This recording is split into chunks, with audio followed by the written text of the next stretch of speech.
here? Oh, you had me totally in the dark. Because I was blocking the light. Hello, we're playing New York Zoo. Welcome to the stream. We're playing New York Zoo today, which is a polyomino game. For those who don't know what that is, it's like Tetris. Yeah, Tetris pieces. Yeah, Tetris pieces. We place them on a board, and our goal is to each fill our board first. So that's kind of the main thing. The Moy in the chat. Hi, the Moy. Hi, DJ Lojo. This is a fun game. I like this game.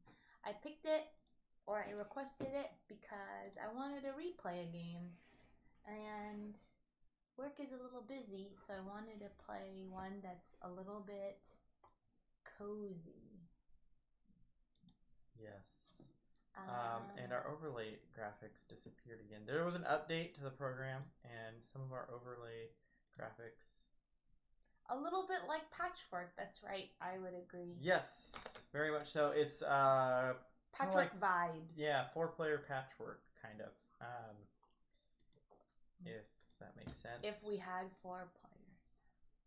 Up to 4 players. Up yeah, to sorry. 4 players. Patchwork only allows 2 players, for anyone who's familiar.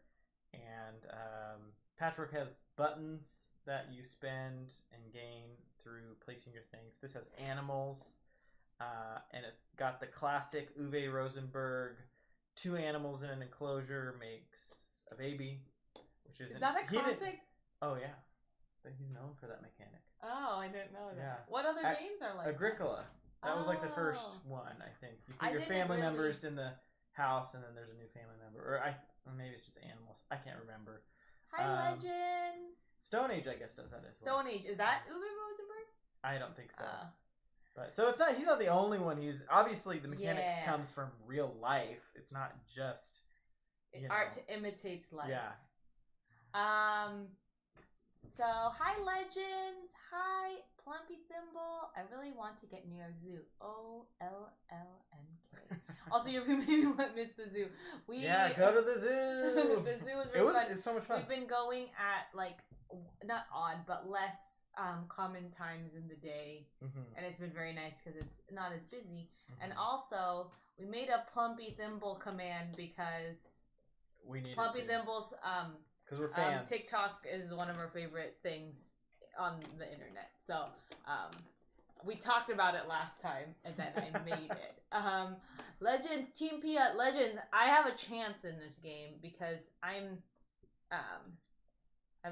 coming in real confident, but I'm pretty good at polyomino games. I have an advantage. Pia pretty consistently beats me at polyomino games. It's my spatial awareness. I have the mathal awareness, and you have the spatial awareness. Yeah. So those are our 2 advantages. I went to this zoo 2 years ago. It was awesome. Yeah. Yeah, we I didn't really grow up going to the zoo. I only went to the zoo when I was in school, like in elementary school.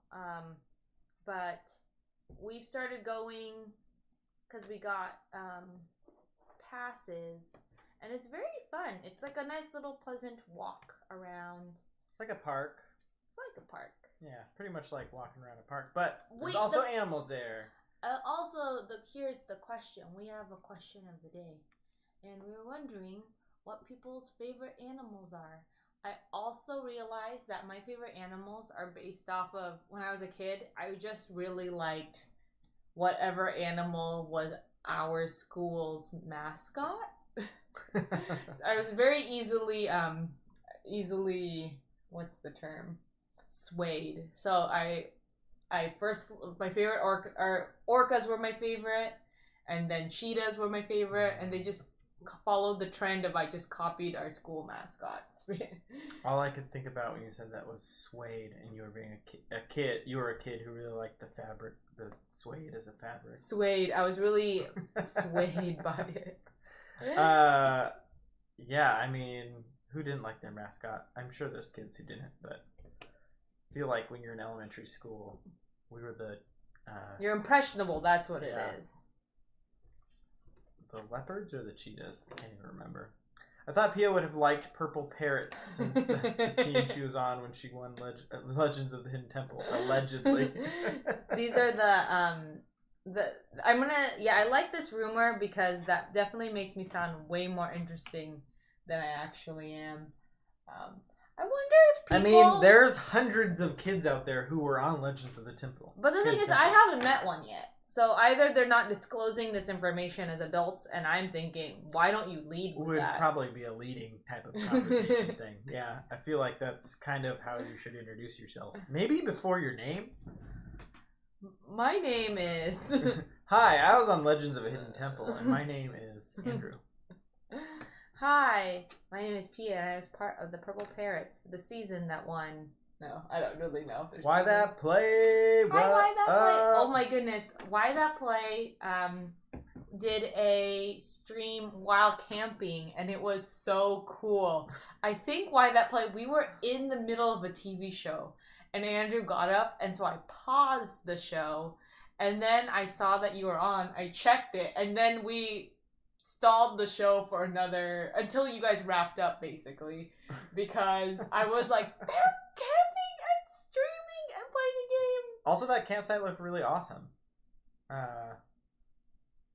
Right on the beach there, man. Yeah, we were watching Bo Burnham's new special. Oh, right yeah, in the middle of it, show, which has a lot of momentum, so that was a little tough to stop in the middle, but yeah, has anyone seen that special? It was amazing. For those who are not familiar, Bo Burnham is a stand-up comedian. He's kind of an acquired taste because he's not ha-ha funny, and he's more just like brilliant, if that makes sense. I don't know. Anyways, he made a special during quarantine, and just the technical feat of like all the lights and like visual, like practical effects. He did the whole thing from one room with some lights and a projector and a couple microphones and a keyboard. Just like very good quality of all those things, but yeah, it was all good quality stuff. But what he was able to accomplish and the creativity that took to put that whole performance together was pretty wild. I'm a big fan of his. So is Pia. He also has another special, Make Happy, but definitely not for everyone. He's not a comedian that we've definitely shown him to a few friends, and they're like, it didn't land, and that's okay. He's like we said, an acquired taste, but they're casting for adults to play the reboot in LA, Legends of a Hidden Temple. Oh my gosh, I could not do that show as an adult, but as a child I did. Just kidding, I didn't. Yeah. The internet wasn't very good during your stream. It was really nice there. We're happy to try it out. You know what? We're all about the experimental streams. Yeah. We're always trying to think of fun, new things, and it's cool to see other people doing that too. And I still think it was so cool. Awesome, yeah. Even if the stream quality wasn't like, I kept saying, I'm like, is this green screen? This is so cool. Andrew's like, this is for real, and I was like, it just looks so cool. I don't know. I just like seeing people's like different like places where they live and whatnot. I know that there's a streamer that we follow who is in Korea, and they stream, and we just are always so surprised that they get their not Wi-Fi. They're like LTE or whatever that thing is so strong, because we like watch them go into convenience stores and restaurants. Anyways, I got the background to show up again. I don't know why it wasn't working, but we did hear that some people's graphics were disappearing with the new OBS update. So Why That Play says we felt very awkward once our camping neighbors came back and we noticed them in frame. We were wondering. We're like, I wonder what their neighbors think of this. Because sometimes, at least in the Philippines, it's more common to see people just doing something with their phone, doing it on social media or something. So it's not like everyone's like. It's kind of I don't know. Yeah, we were wondering because there's just different like norms, and definitely in the Philippines, at least where I'm from, people are like taking pictures, and if you are in the background of someone's picture, like no one's gonna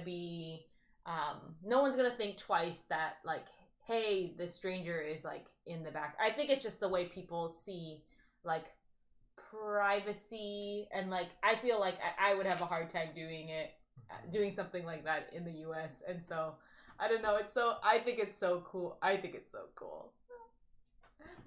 Check out this as penguin. Korea has amazing internet countrywide. Oh, okay, tons of people over there streaming themselves eating. Oh, okay, so then that's I was wondering if that was like something, because we watch a streamer, I can't remember what their name is, EXCB or somebody like that. Jusar actually mentioned them to us, and like they are just so comfortable streaming, and I was wondering if it's them or if it's other people or if it's just like kind of a general consensus. I mean, even like in China when we traveled there, like people are taking pictures, like it's just like it's a kind of a free for all. So it's just different countries treat it differently. Different norms, yeah. And I mean the internet's not super great in China, but the cell coverage is super good. So probably not quite as good as Korea because there's a whole lot more land to cover in China. At a beach in a and why that place? So you were that I just want to ask you about it because you guys, it seemed like we're on like a platform. For those who don't know what we're talking about, you should check out the VOD just to even see the setup because it's so cool. But we also are gonna be camping pretty soon, so I'm getting just excited to camp, and we usually have some sort of we bring board games when we go camping too. So hi, Eclectic Camel. Oh, here is DJ Lojo asked what we're drinking, and we are drinking Chateau Saint Michel, which was on sale at Costco. We got for $10, which usually is like 15. So also we got Costco membership, so we are just living the bulk quantities. Bulk food life right now. We haven't had a Costco membership for quite a while, probably a couple years. So. And then we are streaming with Eclectic Camel on Thursday. What up? I'm so excited. We're gonna play. Oh, coming through. He's coming through and playing on Thursday. Yeah. We're going to be playing. And did you do a shout out for Eclectic Camel? So on Thursday we are streaming during our normal time, so 8:15ish, and we're playing Beyond the Sun, which we've actually played with a few of our viewers, but they're not currently on right now. Anyways, we're playing Beyond the Sun, which I'm super excited about. It'll be Eclectic Camel's first time playing, and I feel like you're gonna you'll probably do very well. Neither of us are very good at it, but I really like it, but I'm not good at it. And yeah, we'll be over there. So go follow Eclectic Camel if you don't already, because we will not be on our channel. But we'll probably host it so that for those who, so it will like direct. Yes, people. Yeah. So if you forget to go follow Eclectic Camel. Anyways, he's a great streamer. So I just say it because sometimes I'm not like next to my Yes, you can always. So we'll be hosting it. So verbally, if you cannot. But you won't get a notification, so yeah. Eclectic Camel. I do okay stuff. I just went to Costco today. DJ Lojo, what are your favorite things at Costco? We got this like not top ramen, but this instant ramen that's super good, and it kind of saved us when we get really busy. It's like my mom was determined to buy it for us when we were in town. But yeah, we're so excited to play with Eclectic Camel. I'm excited to also play that game with more people, more than just Andrew and I. We did play it with 2 other people, so a 4-player game, but we played it turn-based, and I think I was having a hard time. Well, one, I was back from maternity leave, and I was just having a hard time remembering what I was trying to do, and also to play. So I'm excited to play in real time. Yeah. And DJ Lojo says that formula and diapers are super affordable at Costco, and that is why we got our membership there. So, yes, that was mostly for formula. We do the turning point. Diaper service for reusables, but yeah, but we still use disposable ones sometimes. When so we're out we'll get through them. So our next order will be through them. Anyways, yeah, great. Costco hype. Costco hype. You know, Costco sponsor us. We'll take the money. We get very lucky to get a platform at the end of the camping area. Then some people packing up as we arrived and asked if we could take their spot when they were finished. Oh my gosh, that's so cool. I wonder if there's platform. I like the idea of platforms at beach campsite, like beach area campsites, because they are like a little bit more like soft ground. Yeah. Soft ground. Not so much in the US that I know of. Hi, but... Board Game Feast. How's it going? And Griff Dog, what hey, up? Griff Dog. People in the chat. Yeah, the platforms are super cool. I've only seen them in Asia though. Mm-hmm. Yeah, there was a camping spot in Oregon that I went to in college, and it was. Like the beach was over here, and then it was just kind of like a grass parking lot where people would camp, I guess. There's a bunch of spots there, but they had like 2,000 rabbits running around. There were like an explosion of rabbit population. If you could just like lay down on the ground and put your arms out, you could probably grab like 3 of them. Oh my gosh. I mean, animals. They would probably hurt you if you tried to do that, so don't try to do that, but theoretically, if they loved human beings, you could just lie down and then be covered in rabbits. Well, thanks for popping in, Board Game Feast. I always like it when people pop in, even if it's just for a short amount of time. It's like everyone's in one spot for even just a moment. Looking forward to whatever you are editing. Yeah. Ooh. Sounds like the Pacific City campground near. That sounds right. That could be the one. There were. I mean, if they've sustained that level of rabbit population over the years, I would be impressed. I don't even know what that would take, what type of food.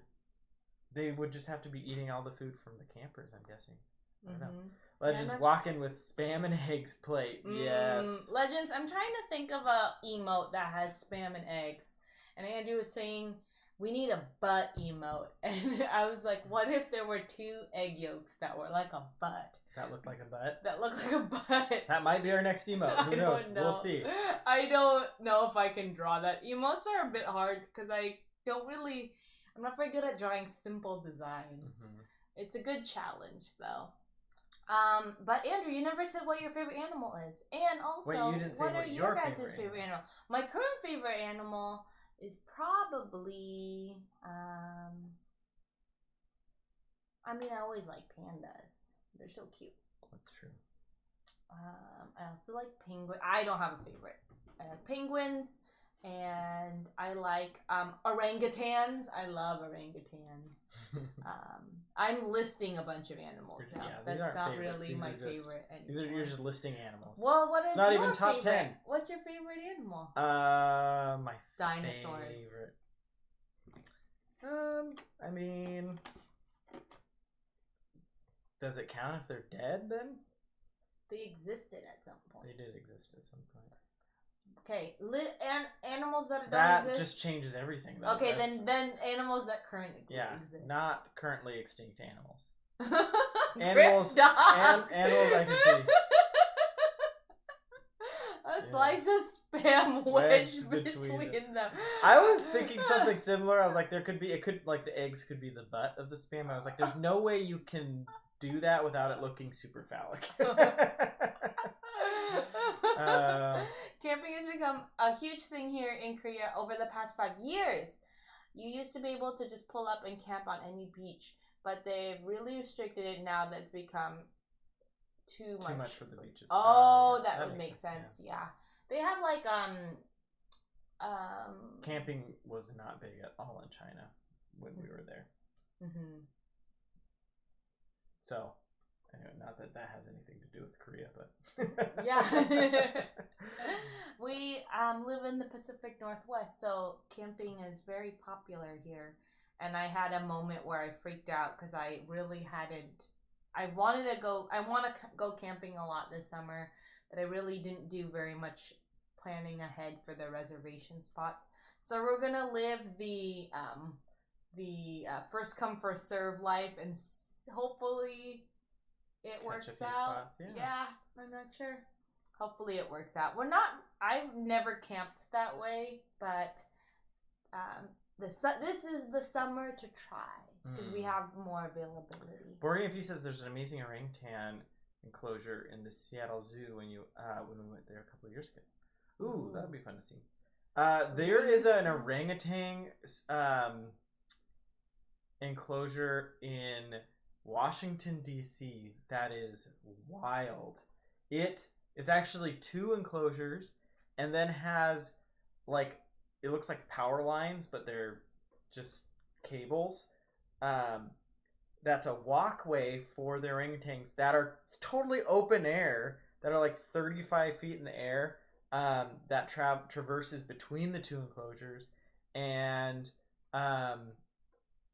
so the orangutans just, I mean, it's too high for them to escape, because if they did, they would hurt themselves jumping, and they're smart enough not to do that.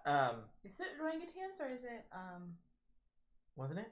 I thought it was chimpanzees. I don't know. It was I thought a it was primate. orangutans. Anyways, yeah. Just our subscribed. What up? Sorry, thanks for the subscription. You get a blessing, the Monkey King. For I'm anyone gonna- who's new, obviously, not obviously, Andrew, we do animal alerts. Andrew's gonna do the blessing.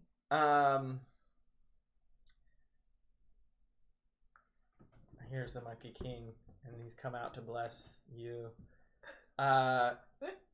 Jassar, may the next time you teach someone a game, you are able to teach each rule the first time, and it sticks for the whole game. And they fully attend, and they don't look at their phones. And no phones are present, and everyone has a lot of fun. That's a good one. Jassar taught us the year of the dragon, and it was very fun to learn because we've owned it for a while. And answer red panda. That's a good answer. Ooh, red pandas are yes. so cute. I have a red panda background. A red panda is my Zoom background. Oh. For work. At the Panda Preserve in China, they have red pandas, and you can actually hold them and get pictures with them. They're so cute. Yeah. And my brother did, which was fun. Oh, Johnny Deathhawk. Love New York Zoo. Casey made me call it. Oh, no! Well. The ones that got away, right, Yeah. Johnny Deathhawk? Robin loves camping. I'm kind of mad about it. Unfortunately, we're entering the rainy season now, so it's going to be hard to camp most weekends. Yeah, and we're heading into the sunnier part of the year. And we are not big backpackers. We'd love to, in theory. We just I never did it growing up, so I feel like I need to go with some people who know how to do it. And then now we have a kid, so we're kind of car camping for a little while, but I'm excited to do it. And we're going to be camping in a few weeks, and it'll be fun because I think we're going with a bit of a mixed group of people who love camping and some people who are newer to camping. But we're camping in a spot that's really accessible and has really good campsites. They're pretty separated from each other. But there's also kayaking and swimming. Not that I would be swimming. It's still a bit cold. But red pandas, man. I just love them. What if, I feel like a red panda would be a fun school mascot. That would be a fun school mascot. Also, Griftalk says backpacking is always better in theory. I was a backpacker in camping growing up. Yeah, it's a lot of fun. Backpacking takes a lot of prep, a lot of planning, and that's the part that we're not big planners. We're not great planners, so when it comes to that type of stuff, so We don't backpack as much. We like hiking and we like camping, and yeah, in theory, we would love backpacking and camping that way. But yeah, which we do sometimes when someone else kind of puts it together. Yeah, we have a decent amount of the equipment, so we can go. But yeah, it's we wouldn't do any of the really hard ones. Either. I was thinking about, there was a TikTok or just a general meme that floats, a variation of this meme, that's like camping growing up, and then it's like a family and they have like 2 Instapots and like rice cooker and like a slow cooker and like a microwave, and that's the type of camping I grew up with, because it was always my mom and aunts and uncles who just like, the camping was the challenge of going outside and cooking outside, and like sure you're like sleeping in a tent, but like they brought electrical equipment to cook. But when I grew up, we'd always go to the coast and we'd always go clamming, and then we would eat various clam chowders and like various clam dishes. And then I grew up, or I went to college, and then I realized that that's not how people camped. But my parents were like sending the kids to go clam. And I think it's also because I realized, like, when you're young enough, you don't have to pay for a permit to go camping. But that was my experience of camping growing up. Garlic says 2 Instapot camping. That sounds great. Also, Robin loves hiking. She can't wait until her neck is better so she can get back to the mountains. Yeah, hiking's a lot of fun. We wish. And then Johnny Deathhawk and Griff Dog commiserating on being young and being forced to backpack.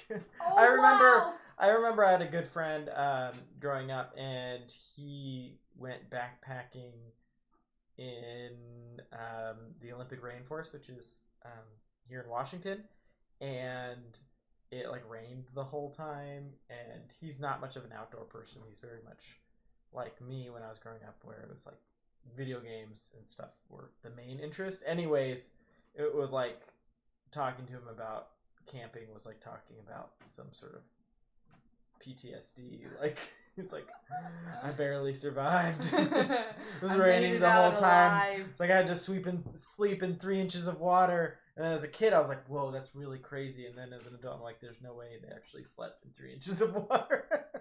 But anyways. Legend says, I went clamming once. That was interesting. Camping is way more complicated with kids as well. Yeah, DJ Lojo, I was telling Andrew how I was like, I think we have to adjust. I'm not crazy, like, Instapot, like, camping type thing. But I definitely, like, do like making, like, fun foil meals and whatnot. And then I'm just realizing the more I talk to people, it's like you kind of have to make some simpler camp meals in terms of just like instant oatmeal or like instant noodles, which I like, because then it feels like a fun, like, special thing. Yeah. I don't think it's like you camp the way you need to camp. There's no like better way or wrong or right way. I read if you deshell the eggs before you go, it makes it a lot easier to carry the eggs because it's less weight. Oh yes, yeah, you put it all in the container. You just hold them in your hands. You deshell the eggs and hold the eggs in your hands, and it's really light. It's for ultra far distance camping. We really like doing like the foil dinners with like the sausages and carrots and onions and stuff. But then we realized we probably don't have as much time to be chopping a bunch of veggies, which is always really yummy when we have like a kid we have to be attending to. But we realized, at least his age, he's not crawling yet, so he's pretty content just walking around and looking at things. Mm-hmm. So we were like, we gotta fit it in a lot in the summer. Mm-hmm. Legends, I remember one family camping trip, and I was training for a running race, but the view was great for runs. Ooh, nice. And then Johnny Deathhawk, we went one year with my sister. It rained the whole time, so we read Misery to each other until we finished. Oh my word. And then Board Game Feast says, used to go camping all the time in Scouts back in Australia, but now I'm too much of a homebody. Plus, there are bears here. Yeah, the bears are the piece you. Yeah, bears are a little scary. But luckily, we have some lovely day hikes right in our backyard. Yeah, that's the thing. The piece of, oh my gosh, I feel like the screen is like flashing, or what is it? More than usual. But it's because it's our face cam this time. Oh, it's our face cam. Yeah. I think I'm gonna try and do a bunch of the day hikes that are like often very often recommended, but I feel like parking is always a tough thing. We'll try it this year, but I feel so out of shape. I am such a homebody too. Board Game Feast. I'm like trying to psych myself up to like get a couple of things down on the calendar, or else then I won't do it, and then I'm like, this was the summer to try. Eclectic Camel says only camping they ever did was in the military. Hard pass for me now. Yeah, that makes sense. That definitely would probably change my opinion of it if it's not leisure, because camping is oftentimes us driving up to a place, doing a hike, and then drinking beers and playing a board game. Yeah. Bringing a couple card games or board games is the best way to camp. Mm-hmm. And this is like camping in like a camp spot that you've rented or whatever, not like.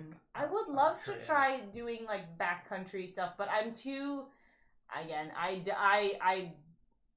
know that we're good at not planning, and that is something I think needs more planning. Drift Dog said that they would canoe camp in Maine. You can haul a bunch of stuff with you, and my buddy had a battery-powered blender for margaritas. Oh, that's awesome. My gosh. I think that's some of my... So that sounds like the beginning of an indie film. Yes. That's like, I don't know. Like, when people have, like little things that they like to do to make, like make a treat at the end of a hike, or, like, camping. Like, we went, before everything closed down for COVID, our friend won a lottery for sleeping in this, we would snowshoe in and then sleep in this cabin, and like it's pretty hard to get reservations, so it's all a lottery. But it was like literally the last thing we did before COVID, and he like brought all the fixins for old fashions. And like and it was funny because we were like, oh shoot, you like carried all this stuff, and he's like, well, we're only we're camping in a cabin, we're not like sleeping in an igloo, which I know some of them all like what is it, like winter camp, which is a big hard pass for Pia, because I do not like being cold. You can make igloos though. When I was a kid, my friends and I would camp in the backyard. We'd run an extension cord into the tent and we had the TV and Nintendo. Yes. Why that played? That sounds like a dream. Actually, I wonder if we could convince one of our friends to do something like that this summer. That sounds really fun. Doing anything. If there's like a heat wave, we could maybe do something. Yeah, leave this apartment because it's like an oven. Yeah. No, but like doing something. Buy Board Game Feast. Doing something that you would do indoors, just outdoors, is my favorite type of outdoorsy. I do like challenging myself, but I'm definitely a creature of comfort. Hence why we picked a cozy game of New York Zoo. Yeah. But my idea of camping now is if I do not have a jetted tub at the hotel. Griff Dog, we did an Airbnb when my family was in town, and I've never tried a jetted tub. I mean, I've tried hot tubs, but I tried it and I was like, I left and I was like, why didn't I do that every single night we were here? Which we were only there for 2 nights. But I was walking around like so sad that I had like I'm now going to, if we ever like rent a place, that's my minimum requirement. Because otherwise we could just drive home. Man, why that play? I'm still thinking about the camping in the backyard with the extension cord. That sounds so fun. It does sound fun. Gotta get back to the content grind. That's where Boy Game Piece went. I sense a hot tub time machine event happening. Oh man. Should we switch over to the game? Yeah. Oh, I also like turtles. This is. So is this your top 10 I guess my top 10 I was trying to think of my favorite animal, and I just ended up listing 10 animals that I liked. Yeah, there's a lot of great ones.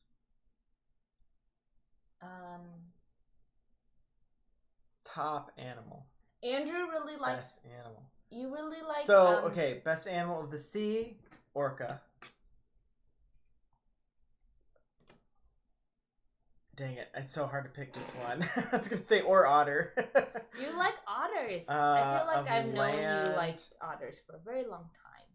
Well, no, because we decided otters were my the animal you connect with most. Yeah, which is different than favorite. Oh yeah, that's true. Andrew has to think about this because I still haven't set up my my game yet. Yeah, we're doing the 2-player version, which you start with a bunch of tiles out on the board. 2-player version that's shorter. Because y'all, I have a new video game. The game gets too long with 2 players because you still have to use all the same pieces. So, anyways, so the goal of this game for everyone is you have to fill your park. So you gotta fill it. Gotta fill the park, and you fill it with animals. And when there's paired animals, they breed. But you gotta tell us what animal you. All right, my favorite animal of the New York Zoo animals. No. Yes. Of the animals in this game, let's get the box out here real quick. So we've got the kangaroo. We've got. Actually, let's switch over to the table view here.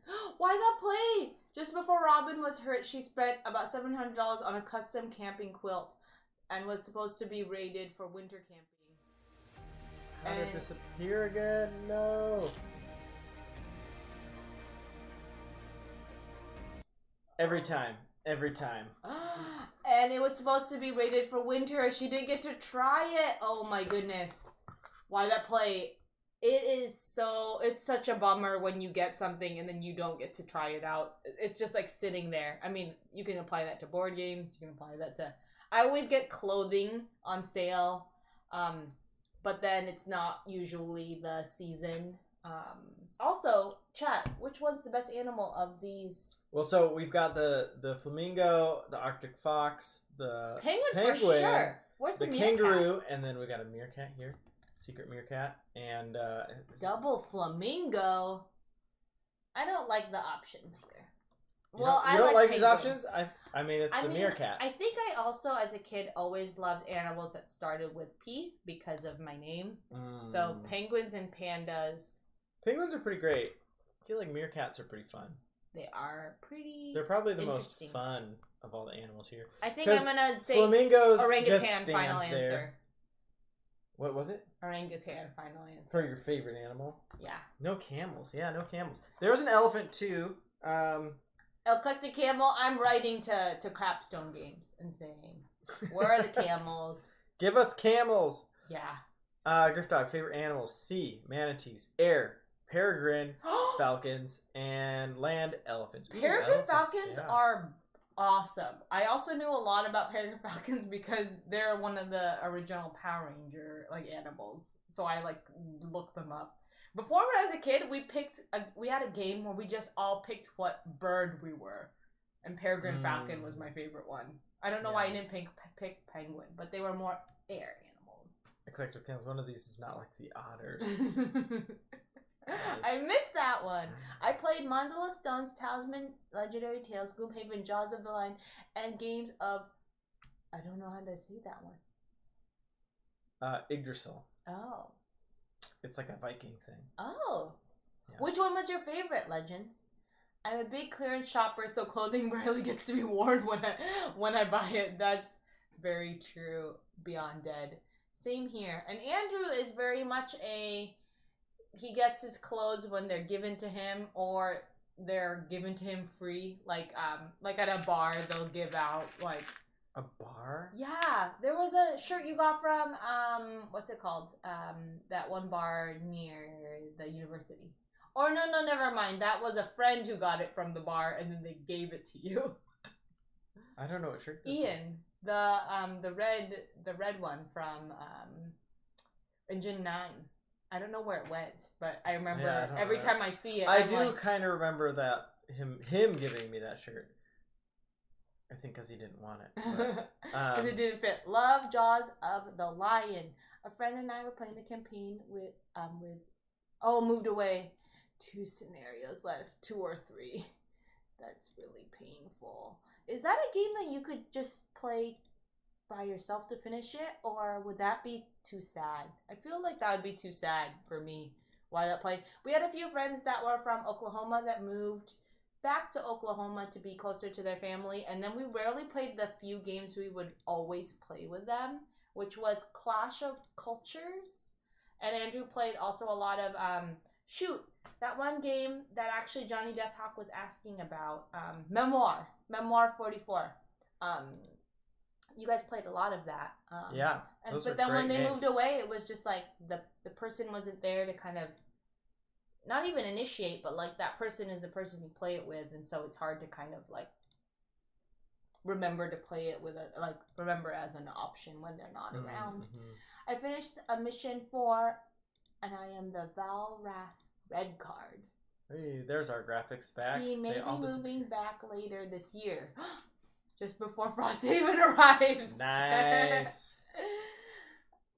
Griffdock. I picked up Mandala Stones recently, but not to the table yet. Looking forward to it. Yeah, what games are they looking forward to? We might get another game of Nemesis, and I might get to actually play on Saturday, so that's what we're looking forward to. And then we're also going to be playing Beyond the Sun with Eclectic Camel on Thursday. Yeah, which that'll be our fourth play? Yeah. Third or fourth play? I'm excited. Which is pretty good for us, actually. I'm really trying to play more games multiple times, just because I get the reward of actually sort of remembering the game, sort of knowing the game. I want to play Memoir 44. It was one of our first games. It was the first game that Pia didn't like that I bought. It was because Andrew was really good at it. I think that was one of the ones where I felt like I was. I mean, if we're gonna get back to font judgments and stuff like that, so at the time we had Dominion and we had Ticket to Ride. And so getting Ticket to Ride, I then looked into Days of Wonder as a publisher. I was like, ooh, Days of Wonder looks cool. And I was looking at their games, and I said, oh, Memoir looks super cool. It's 2 players. It would be great for Pia and I to play. And so I picked it up and brought it home, and Pia was like, that game is ugly. I'm not interested in it. Here's the thing. I retract that statement now, because there are definitely worse games, and it's not probably ugly now, it's just not my not your style. Or not even style, but I think it looks great. I think it definitely looks great now. Yeah. I past Pia was wrong. She fesses up. She did not know what she's talking about, because there are some other games that are real interesting looking. John Deathhawk says they just picked up Nemesis yesterday. Oh, exciting! I hope you guys like it. I know, Johnny, you said Alien was one of your favorite movies growing up, or at some point in your life, or Aliens, or all of them. I'm not sure. Whoa! Andrew's making up. It's because you said that you bought the Alien board game, and it was a big disappointment. So. You said that on some stream, and I remembered it. But but you know what? They have. I was hoping that you weren't talking about Nemesis, because sometimes people talk about Nemesis because it's so similar to Alien. But so you were like, oh no. Yeah. Anyways, I really enjoyed our first play of Nemesis. Very excited to play it some more. We already have got 2 games on our list of games to play for our game day, but maybe we need to add Nemesis, because what did we talk about? The Escape Plan and Blackout Hong Kong. Oh my gosh, the list is maybe growing. Nemesis as well. Who knows? Yeah. I don't know. And Jess, thank you for following. Dr. Alan Grant. Oh yeah, sorry, I was looking at the chat. Jess Chun, thanks for following. Dr. Alan Grant comes out. We do analog alerts here. Thank you, Jess. I was just enjoying my day at a zoo and the New York Zoo actually. And you know what? There's a lot of great live animals. I usually dig up dead animals, but they're alive here. I do want to check to see if they have bones though, but they won't let me get close enough. I'll update you on that story later. Talk to you later. Thanks for the follow. Of course they have bones unless they're jellyfish, You know, which also are awesome. Dr. Alan Grant just needs to get hands-on with the bones. Legend says Pia is a board game expert now. Oh man. If I mean, relative to other people, I guess I'm an expert, but I definitely don't know as much. Yeah. He moved back to the States, so no options to travel that far. Robin said she may play with me to finish it. Yeah, that's nice, because I don't like playing solo. I have video games for soloing. That is Andrew. That is like this Andrew as well. My boss is playing Undaunted right now with his wife. He loves it. Undaunted. It is similar to Memoir 44, but it's also a deck building game. Maybe we should play Memoir 44 on the stream, probably after Lord of the Rings Confrontation. Is that the name of the game? Yeah. There should be like a Pia is done with work, Andrew and Pia head to head, because usually on the stream we never play very many head to head games because my brain is not really wanting to play that type of game on a weeknight. Yeah. Okay, here we go. Benita's here. What up? Staying Hi, up Benita. late to hang out. Welcome Benita, to chat. thank you for staying up late. And also, you liked smartphone? Andrew got that, and the box looks very like a game I really want to play. But I just committed to playing Memoir 44 first. No, no, I didn't give a timeline at all. I sat on buying Nemesis for a year. Casey finally pulled the trigger. Is that typically how it goes, Johnny Deathhawk? Yeah, I think I backed the Kickstarter for Nemesis at the lowest level just to get access to the pledge manager, and then, or maybe I got the base pledge, but I kept upping it and then for Christmas I was like, Pia, I want the sun drop, I want everything. And I actually don't remember that question, so. Well, I explained because she had never heard of the game, so I was like, "There's a game. I've already backed part of it, and then, but I really want all of it. I don't want just part of it." And so, the hunger, the FOMO was so strong. So, but honestly, don't regret it at all. Well, it's funny because it was the right type of people. They were all talking. I heard them in the other room talking about the game, and it was just basically Andrew. We're talking about Nemesis. Oh, sorry, we're all over the place. Yeah, we're talking smartphone. We're talking Nemesis. We're talking Beyond the Sun, which we're playing on Thursday with Eclectic Camel. We're playing 3-player. Yeah. But yeah, everyone was very hyped about all the upgrades Andrew got for Nemesis, and I'm sure it feels good to get the game and then play it 3 days later, and then everyone being so excited for the extra stuff you got. I mean, I was just so excited. The sun drop thing, I don't know if you guys know what that is. It is basically like pre-shading. So it's not a fully colored miniature or painted miniature. It's like a pre-shaded miniature. During the pandemic, I was like, I want all my miniatures to have shading. So they call it washing then. You put applying a wash to all the games that have miniatures in it. So I did that during the first half, 3/4 of the pandemic. The quarandemic, as otherwise known. And Andrew needed his hands to be busier. So tired of it. I was so bored. I was just like, oh my gosh, I just want to finish this project. Why did I even start? And so there were minis everywhere. There's minis everywhere. I had like games half opened and sprawled everywhere. And it was a nightmare. It was a nightmare, and I was just like, I just need to finish this. And think- and then the first ones that I watched, now I'm like, I could have done a better job, and I want to go back and redo them. But anyways, it's a whole thing. So when Nemesis showed up, and I had paid for the wash, which was like $70 or whatever to get it all washed, it was just like such a great feeling. It was so nice feeling. And I know some people are like, either don't want to spend money on that or can't afford it or whatever. That's totally okay. But and also for me, I really enjoy the look of a wash miniature, and I really dislike doing the work.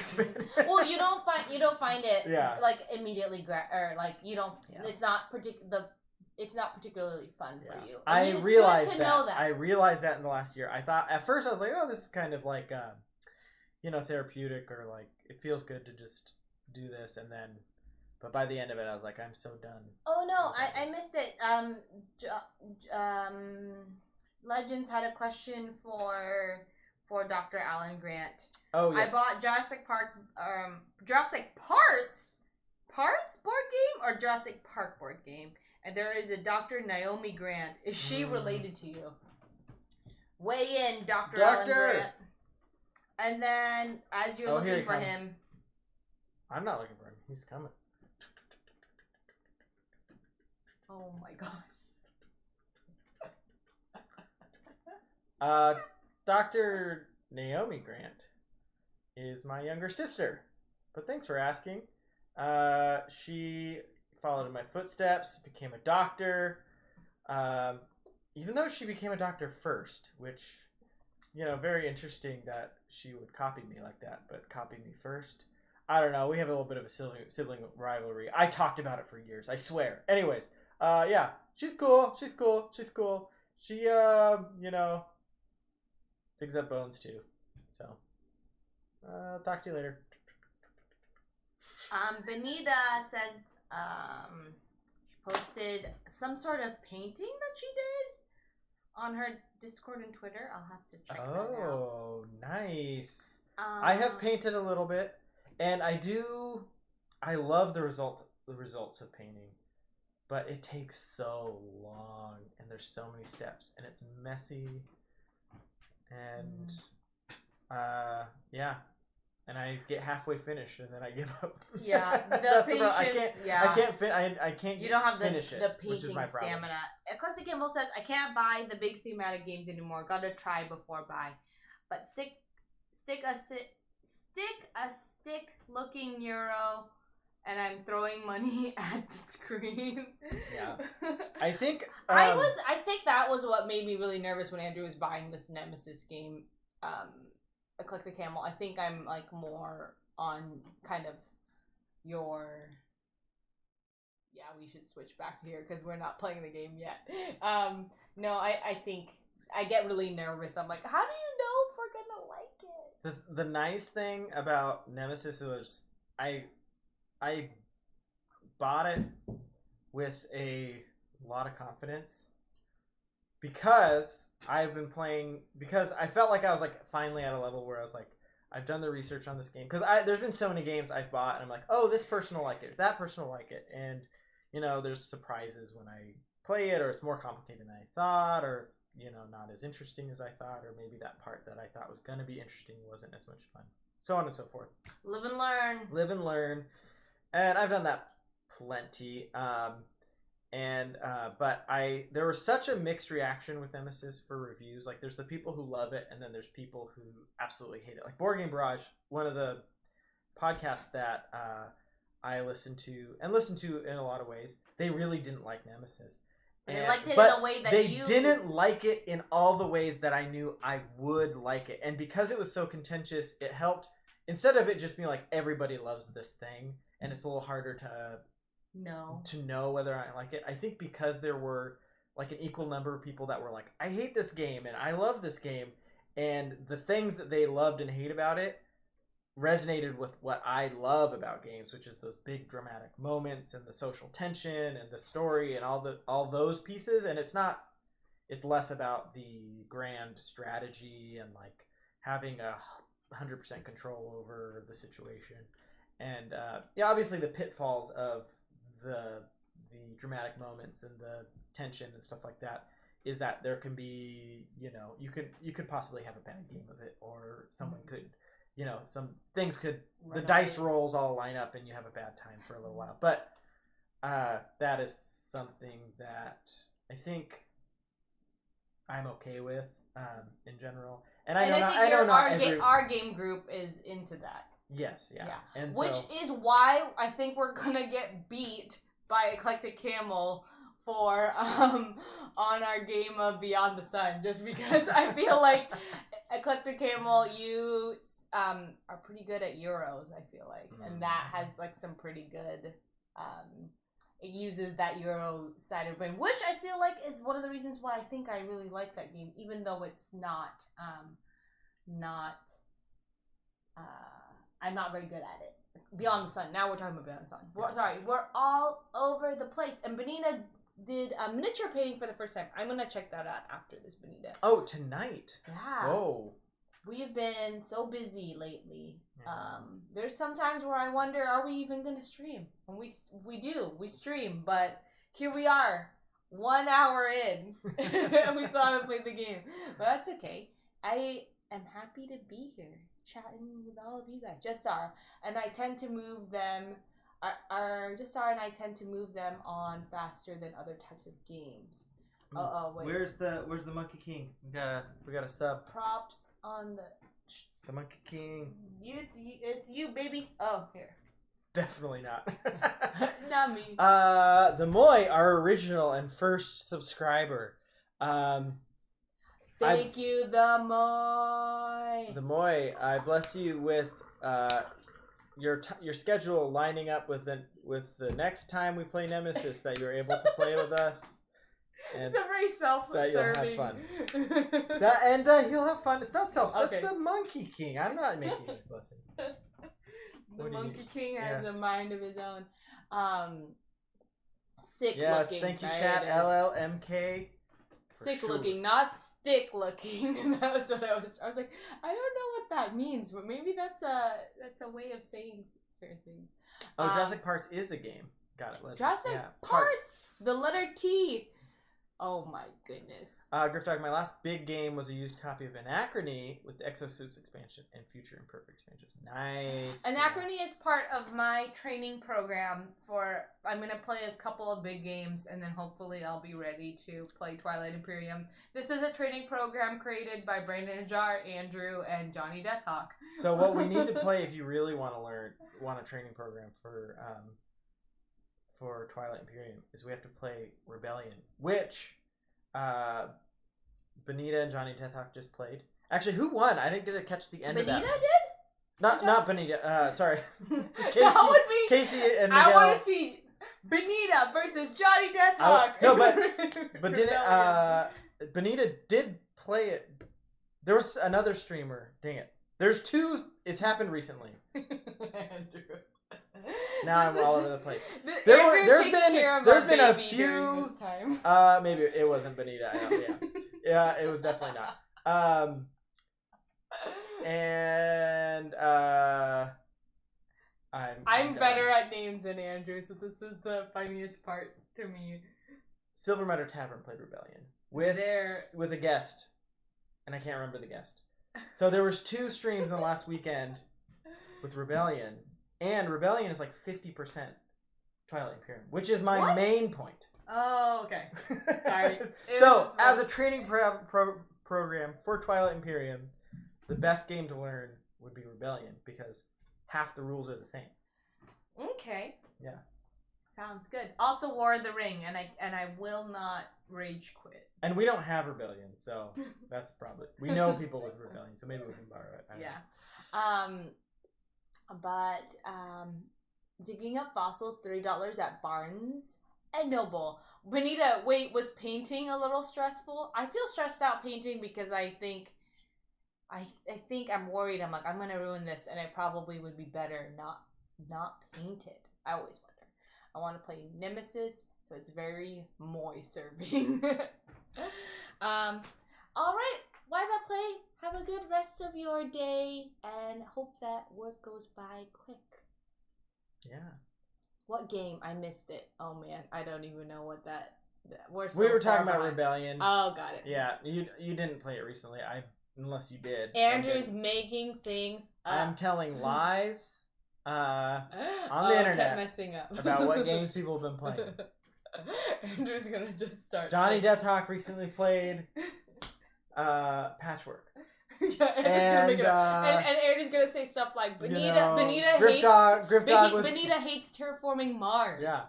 And Griffdog was playing dang it, I can't think of things off the top you of my can't head. think of games. Smartphone.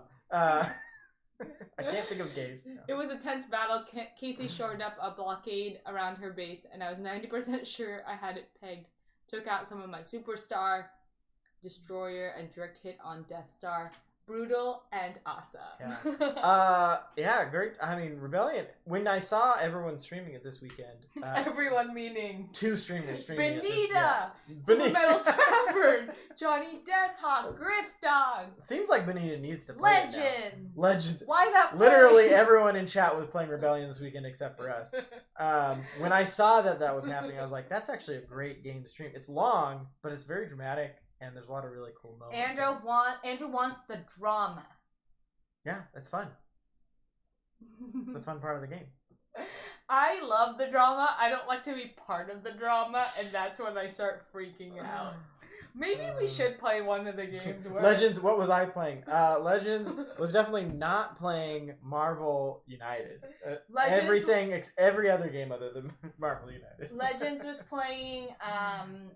5.5 hour stream. Oh my gosh. Yeah, you wouldn't be able to talk with the chat very much. Or if you did, it would be 5.5 hours. I tried to play it with a friend at a pizza place once, and we went until they closed and we didn't get kicked out. We left, but if we had stayed much longer, we would have been kicked out.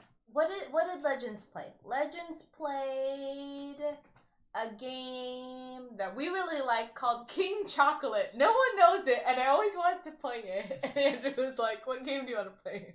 I'm like, "King Chocolate." It's a fun game. King Chocolate feels like a game that would be part of what's it called? What is it? Like Wreck-It Ralph. I don't know. King, like, maybe there is a King Chocolate in there. Oh yeah. There's like, all the little candies. Johnny Deathhawk said they talked a lot, but did you talk so much that you hadn't started the game an hour and a half in? Okay, we will keep talking because this is actually a pretty background game, which is why I selected it. Yes. Yeah. But we can talk while we play. Keep chatting. All right. So the way this game works, real quickly, is Beyond Dead. I don't know if you are saying bye. But good night if you are. I was in the middle of talking. Sorry. I was in the middle of a sentence. So we move this 1 to 4 spaces. We either drop it. You don't need to explain the game. They're not here to learn about the game. 2 seconds. We're here to fill this up for whoever fills this up first, and you either place it on a spot and grab a piece, or you drop it here and get some animals. The thing is, if you ever grab a piece, which are enclosures, you have to be able to place an animal on them. And then every time you place one of these type of spaces, move that, these type of spaces, or these type of spaces, those animals breed. And if you have pairs of them in your pins, then they do the dirty and a new animal appears. It's not the dirty, it's nature, Andrew. They do the nature. And it's the circle of life. Okay, go. Am I first? I am first. Okay. You can keep chatting. Also, I like the theme of this game. Yeah, the art style is great. I'm gonna go here.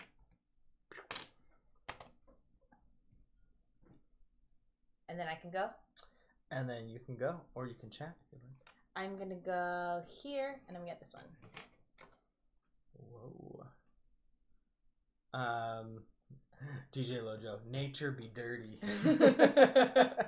Whoa, that's a really long. New York Zoo takes the best parts of Ube Games, breeding, and makes a whole game around it. It's just fun. There's no resentment that you lost your copy of the game in there at all. Yeah, where you at, Casey? Whoa, there's a piece missing here. Why? I just... You went here, but there should have been 2 here. We need that color. Wasn't me. That color. Is that this color? Here. It's slightly darker. This is, though, a really hard thing for Andrew in terms of color. Yeah, it's that one. There we go. This game is very puzzly and fun. Mm-hmm. The pieces do kind of get in your way when you're putting them all together. I'm going here, and I'm getting a... Do I get one too? Nope. Why not? Because Why would you get it? It's my turn. There's no off-turn things. Well. The only thing that happens off-turn is when they breed. Okay. Well, fine. I'm gonna go here. I'm gonna get this long, skinny polyomino. Also, what are people's favorite animals? Oh, I really do think I do want to retry what's the memoir, because I don't think I just really understood what it was. They're down there. My meerkats. Oh, I need to start putting the animals out. Dang it. Whoa, you haven't been placing animals in you. Literally, the only rule in this game is that you have to have an animal to place your piece. We went over this so many times, Andrew, Pia. but it was an hour and a half ago. Okay, sorry. I'll just rewind because I placed it here and then I placed it here. Do you remember which ones you placed? Yeah. Okay. I placed this one and this one. And they each fill up a little square. So that, because when they fill up, then you get an attraction. I still really need to play this game. It's so pretty. It is so pretty. I feel like I find myself being in the mood for this game often, which I don't really know what initiates me being in a mood for. Andrew! I'm really in a mood for that game where all the animals breed. Oh my gosh. No, I think it's because it's so pleasant, and I don't know, there's something about the, like, tactility of it. Oh, I should put them upright like that so that it's easier to place. Yeah, I would put them down sideways for the camera, but they don't fit. Yeah, we left our, our stand, not our stand, but, like, our camera, camera stand. Yeah, if you look at our VODs, there is an outdoor stream of us playing Match 5 outside. And that's the last time we had our camera stand, because we left 3 hours away. Because Andrew and Pia are not planners, and they're also not good at remembering We things. will be back there soon enough. And, this is on my shelf of shame, says Just Czar. Just Czar, no shelf of shame. Shelf of games you own. This actually isn't for me. I don't own it. It's just a game you want, Benita. Oh wait, did you go? I did. And then when is it when you pass everybody's and breeds? We passed the meerkats, so they breed. If you have 2. If you've got 2, and I got 2. I need to get more animals, is what I'm realizing. So you get both, or you get just one? You have to get both. Okay. You cannot. If you don't have space for them, then you cannot. I can mail it to you so you have less shame. I'm excited that we're getting a chance to play it for a second time because I didn't.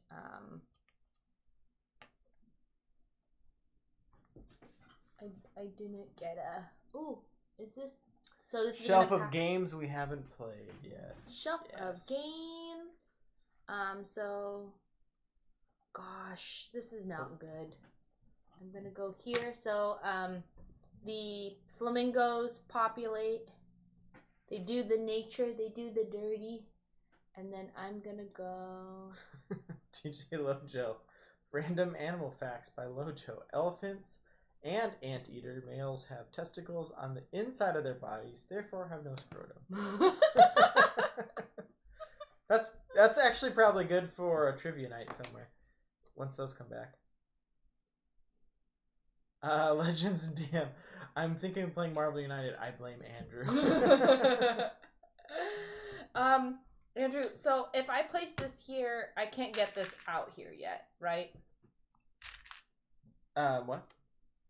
I place this one here and I move this little fox, but I can't get this guy out yet, right?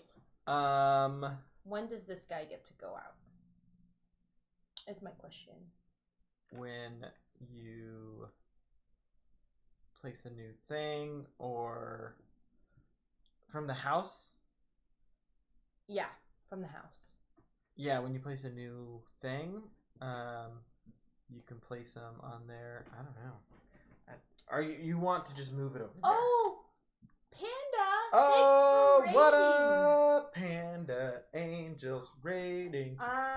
Where is the raid idol? Panda Angel. We were just talking about different animals. Well, not just. This is our raid idol. We are Board Game Spam. I'm Andrew. I'm Pia. And we do analog alerts here. So this is our raid idol who comes out and tells you what we're doing. We are talking backpacking. We're talking favorite animals. And we're playing New York Zoo. We're not talking backpacking. We're talking camping and how we'd love to go backpacking, but we're not big planners. Does anyone backpack in the chat? Also, we've got Kumi. a hello, Tailwagon Games follower, Yuting Xiang, and this is Dr. Alan Grant. Oh my gosh, it takes forever. Hello, Yuting Xiang.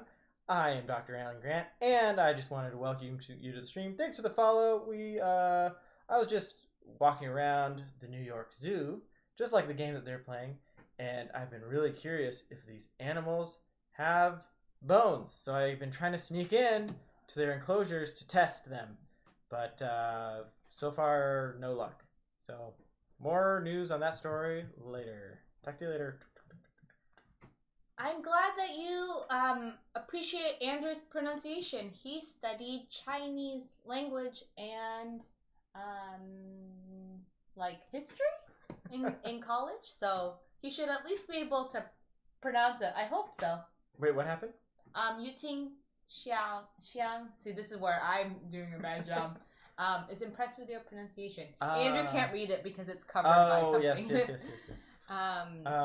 Yeah, I lived in China for a year during college and studied Chinese, but that was also 12 years ago. So hopefully it's not completely terrible. And I always talk about it because I am very bad at the little bit of Chinese Andrew tries to teach me. And that was Dr. Alan Grant pronouncing it. So sorry. He must have some experience with the Chinese languages. Well, Brain Jar, what up? Panda, what were you playing? Panda, we were talking about our favorite animals, and I said how when I was a kid, and I still do, love pandas, love penguins, love any animal that starts with the letter P.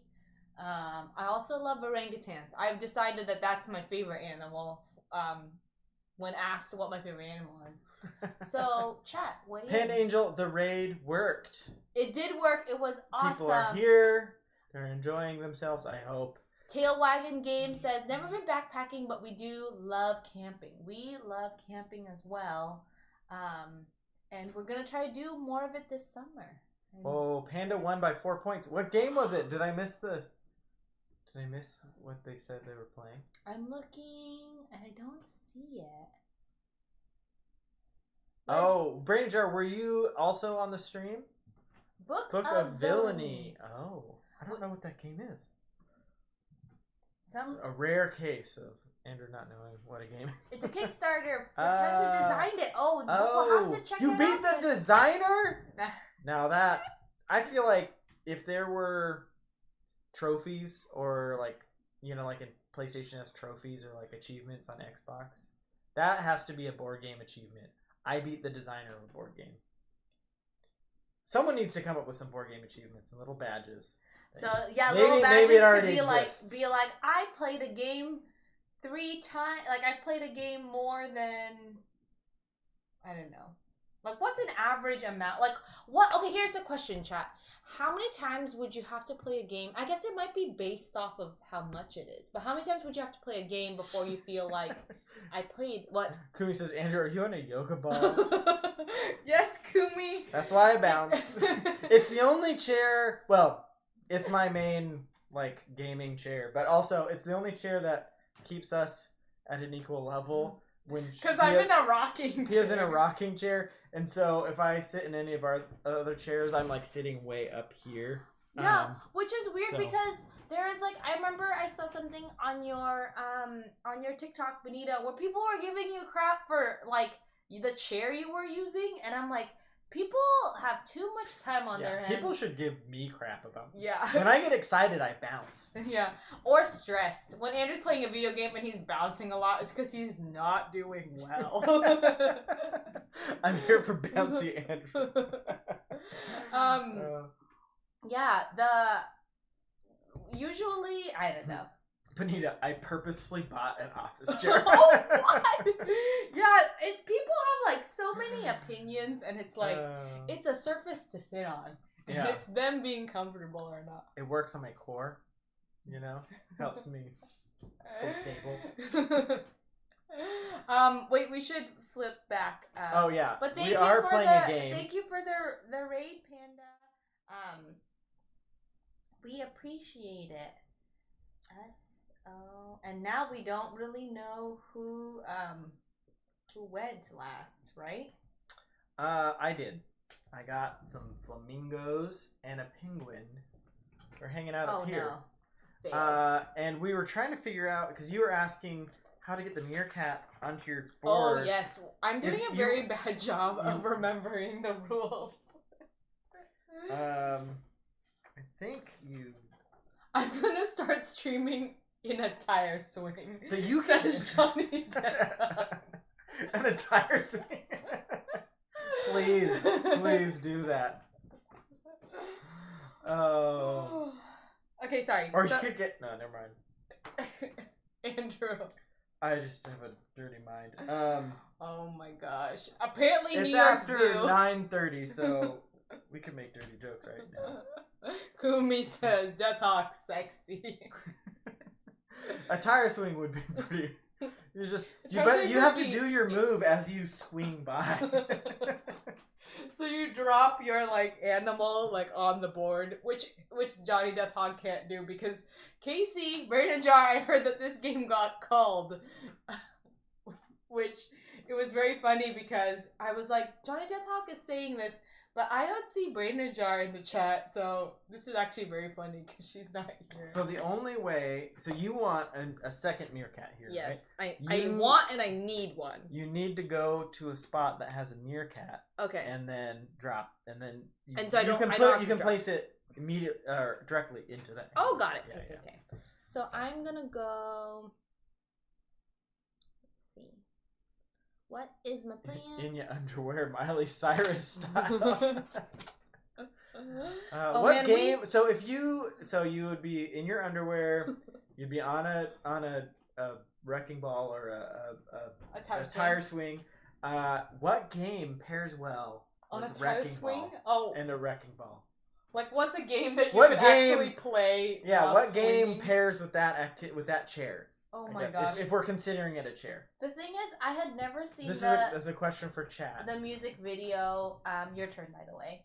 But we were at PAX, and then did you go to the animals or to this spot? I went there to the spot. To that spot. Mm-hmm. Okay. We were at PAX, and we were eating at a bar. The Moy was there. Unfortunately, the service, they were like really, really busy, so the service was not great at this bar restaurant.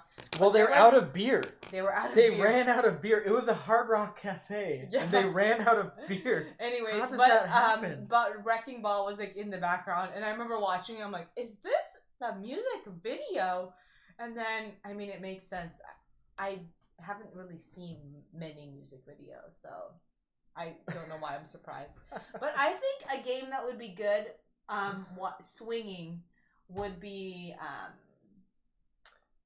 Jessar says Jenga, and the Legends ups the ante with the large Jenga with the 2x4 pieces, which I don't know if you ever played. That game is dangerous. Yeah, when it starts It's falling, scary. you kind of have to like watch run your away. toes. Yeah. And I You're only wearing say sandals. toes because usually I feel like you play it in like warm weather, so you probably have open toe shoes. Brandon Jar, I heard John Deathhawk was talking some stuff while I was out. Yeah, Brandon Jar, you've got some answers. You cold New York Zoo, and Johnny Deathhawk is not happy about it. Because he wants to play it while on a swing, a tire swing. So this one goes like this. Johnny Deathhawk. I said words in order to complete a thought. Yes. Okay, go ahead. I always love the two people in the same house in a stream chatting with each other through the stream, which is a lot more confusing when we do it, because we have the same screen name. I need to just make my own screen. You can't Why can't I go there? It's a breeding zone. You only go on these spots or these spots. Did you go here? Oh yeah, I thought I was getting this.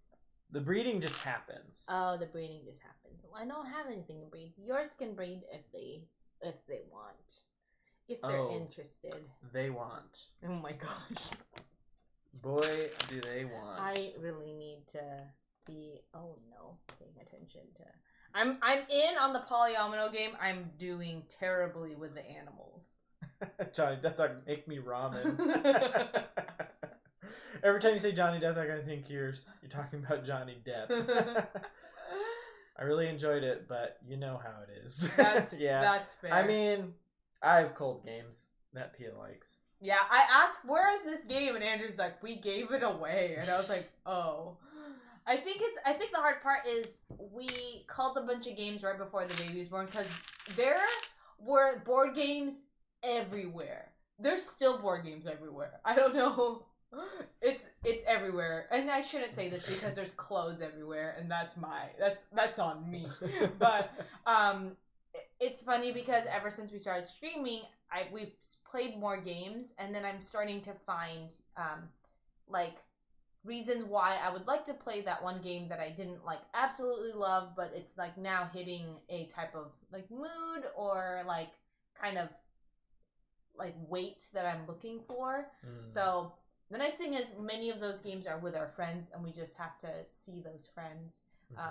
But also... And Benita says, I refuse to call. Benita! Yeah, do it. That is awesome. I love it. This keeps like... Uh-oh. Did I just mess up the camera? No one is gonna see what I'm gonna do. I'm gonna do something awesome. Do a secret move. Where'd it go? Did I mess it up? Andrew. There we go.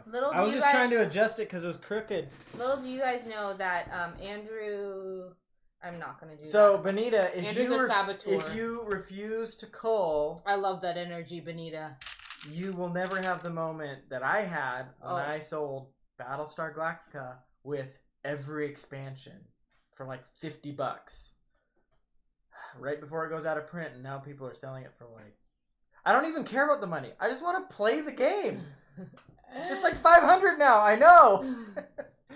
Benita. 10 times. Oh my gosh. Andrew, he's screaming right now. Every once in a while. And he never can't scream when he talks about it. Every once in a while I just think about it and I just get sad.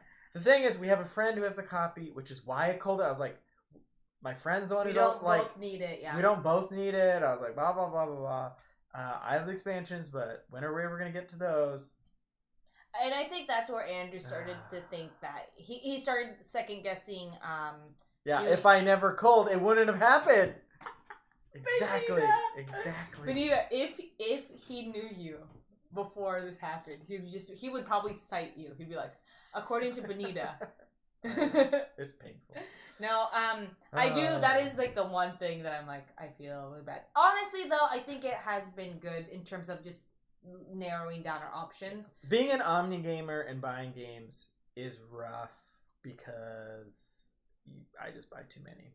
Because I'm like, that sounds really fun every single time I hear about a game. And you also really enjoy like the collecting part and also the like learning the rules and imagining who you're gonna play it with.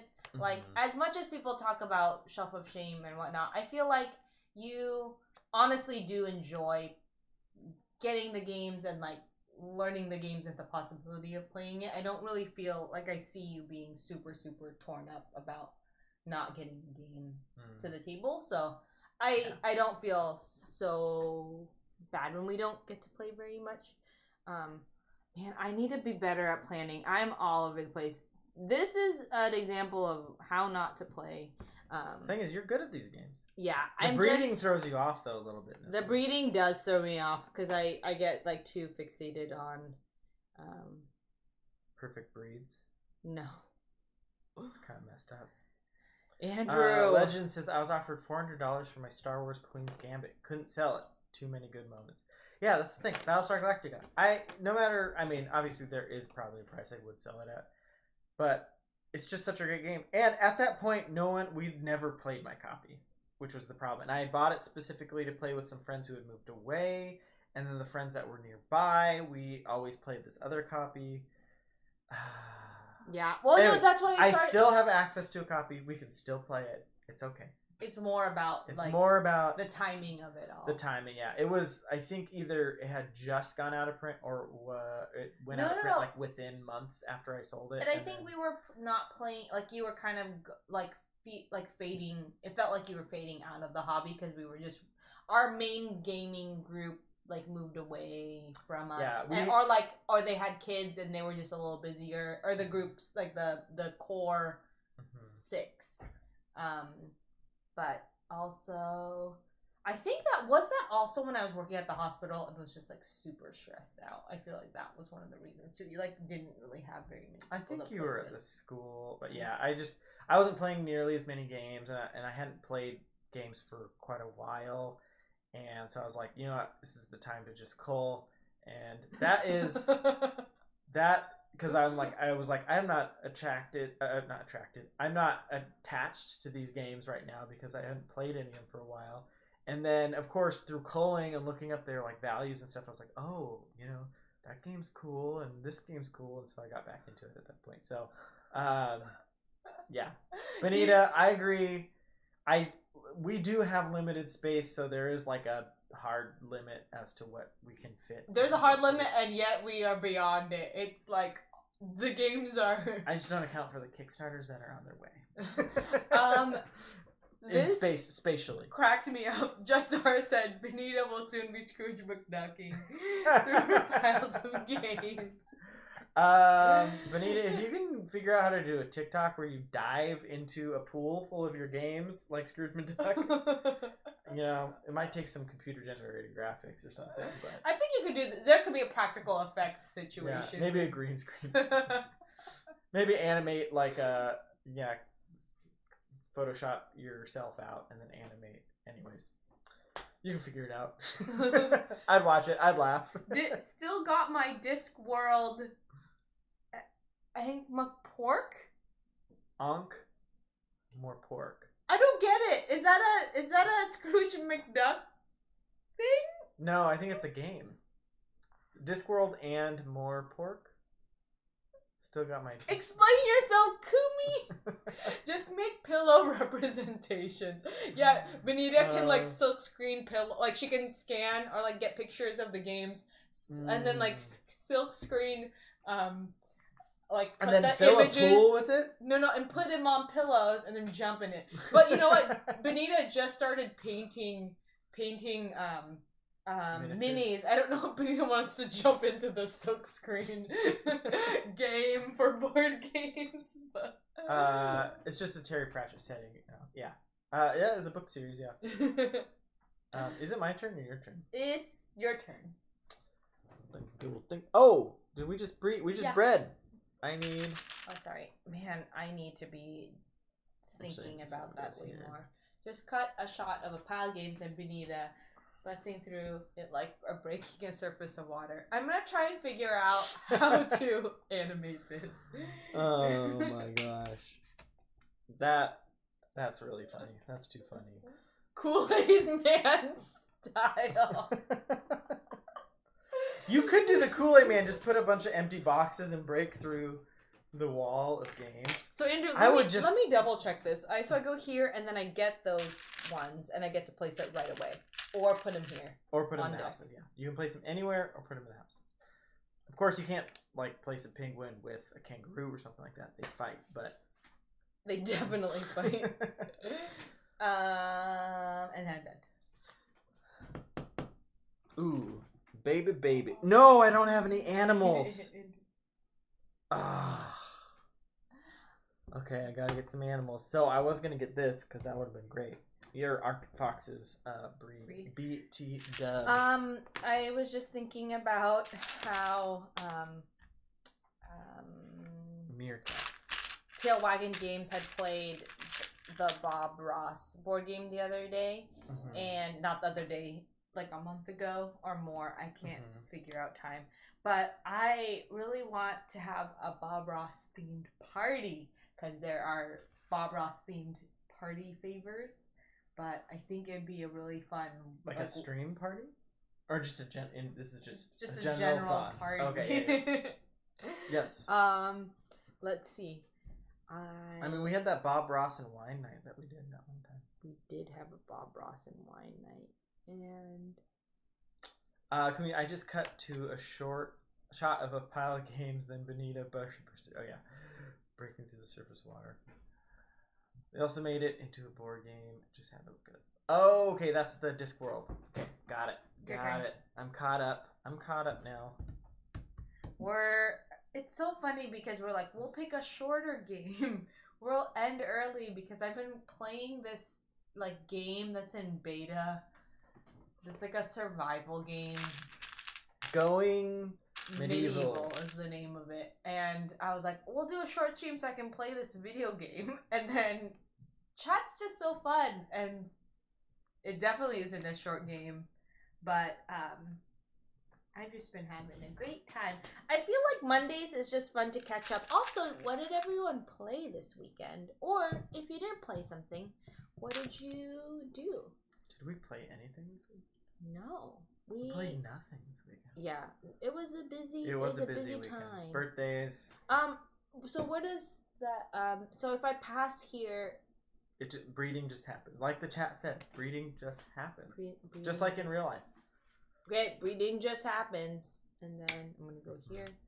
And then I'm going to go...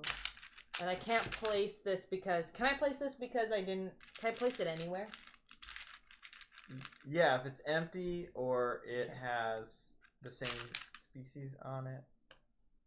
I'm just trying to see if I can, like, finish anything because it's not looking good. Brandon says we played Let's Make a Buster. Oh, I saw you post about that. Tell me about that game. It's 2 players, I think. It is not Bus, right? There's a game that we have that's called Bus, right? It's not Bus. No. Oh, okay. Bus is... Why are you... It's like you said it with disdain. Do you not want to play Bus? No, it's just... I feel like... I'm like, is that the same game? Have we played it? Like, I was just thinking... No, we haven't played Bus. You would know. Because Bus is a bus route game with time dilation. So you would remember that. I think I can't drink wine if I'm gonna dilate time. A friend showed me Happy City on BGA the other day. How'd you like it, Jessar? Happy City. Oh, I haven't heard that one. Let's Make a Buster. The art style looked very much like Remember Our Trip, which is a Japanese game and looks really, really cool. Oh, I think I remember that. Yeah, I'd like to play someday. We don't own it, but you're never gonna forget the elephant fact when you play now. DJ Lojo, that might be my new fact of the week. I don't really see my friends very often, so I can't drop that fact. But man, elephants. That's wild.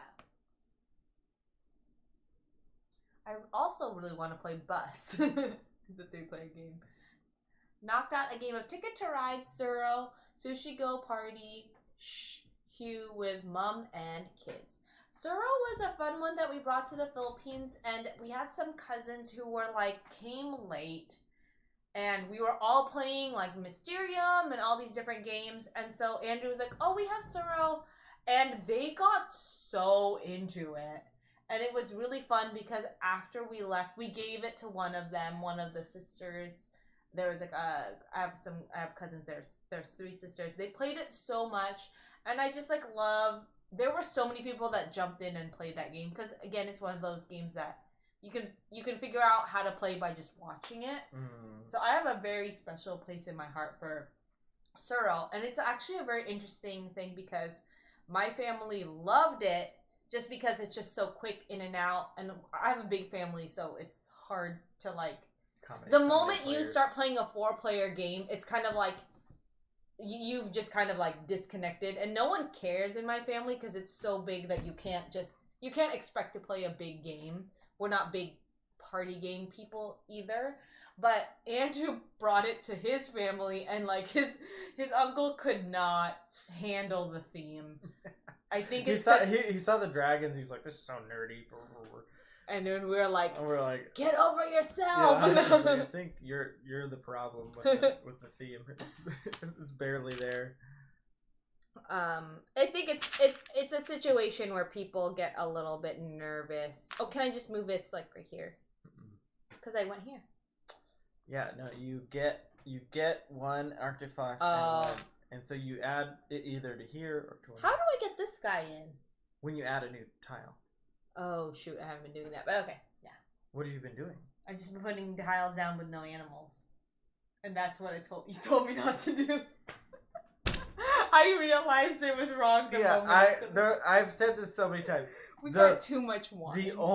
The only like the main rule of this game is that when you place your pin, it has to have an animal on it. I promise from now and henceforth. Oh my gosh, have you been cheating? Have you been placing things and then getting animals later? No, I've just been placing things and not putting anything on it. But you had animals to place on them. I had no animal. Okay, well, I don't know if any Winnie. Okay, we need a forgiveness moment. We need the most. I need the forgiveness moment. I need to watch it and meditate on it for a second here because I felt like I said that rule a lot of times. So here we go. You did.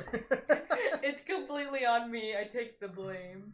Wait, where's the forgiveness moment?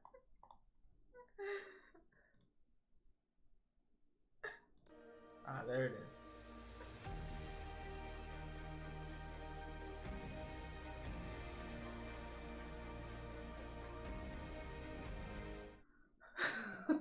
DJ Lojo. You are forgiven, Pia. Pia's crushing forgiven. You. Rules are for losers. You're forgiven, but if you win this game, it doesn't count. That's fair.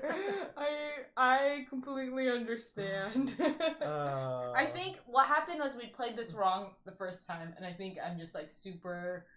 No, I think we played it right the first time. Oh, okay. Well, my memories were just wrong on that. You go.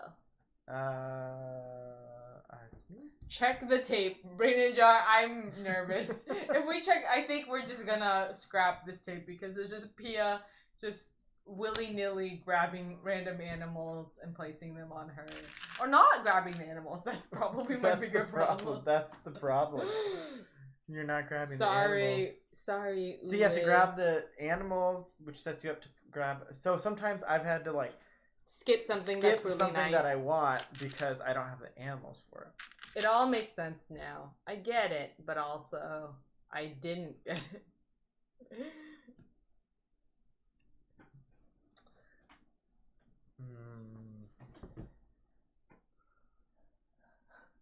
Alright. Unfortunately, the print copy is only in French and language dependent. Okay, wait, just Happy City. I read, but not everyone I play with does. Read French, I'm assuming. The meerkats breed, and I don't know if you noticed, but the flamingos also breed.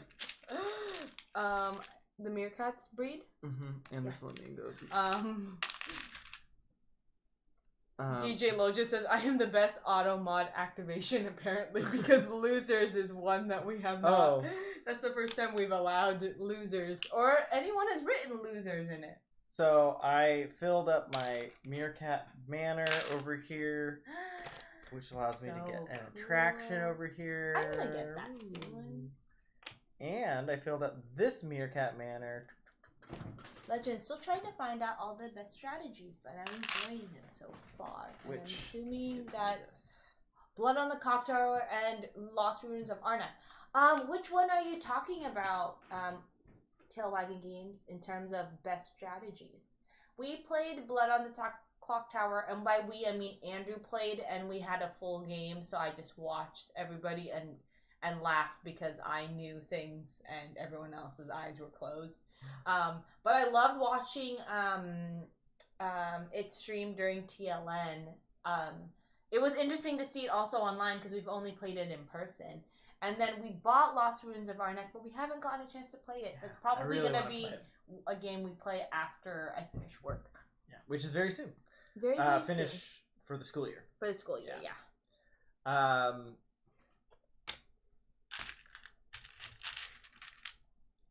love this clip so much. Is there a clip? It's the clip. It's the forgiveness moment. Oh, yes. Uncle Jojo. We have more videos of Uncle Burns, Jojo. I love seeing y'all's zoo trip. Did y'all go today? We went yesterday. Oh, shoot. Yeah. Your friend Dakota, we were just talking about your TLN stream. Oh, what? And how fun it was. Because we played Blood on the Clock Tower at PAX. What is it? Like a demo copy? Yeah. So it was really cool to watch y'all play it on stream. It was so cool. It's not an easy job to do, to be the facilitator. So you did such a great job.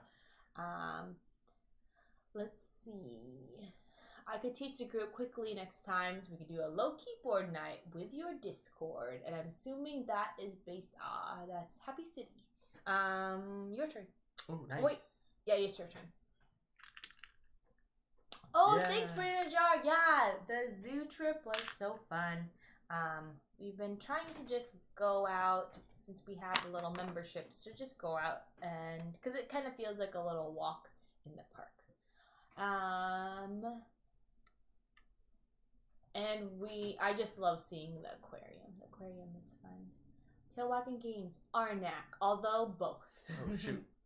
I think this is that. San Diego Zoo has a great meerkat exhibit. I love the San Diego Zoo. Yeah. The San Diego Zoo is like off the hook.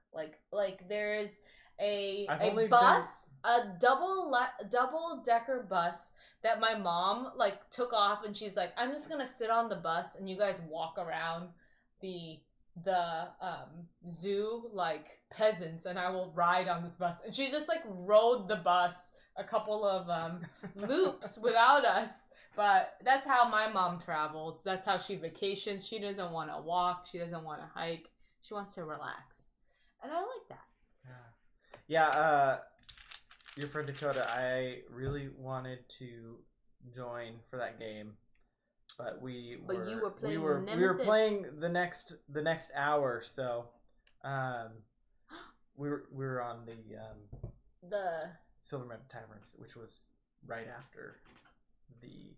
Oh, so we were putting our baby down at that point, and then before that was you were playing Nemesis. So I just completed this section of Arctic Foxes. So do I just auto get the thing there?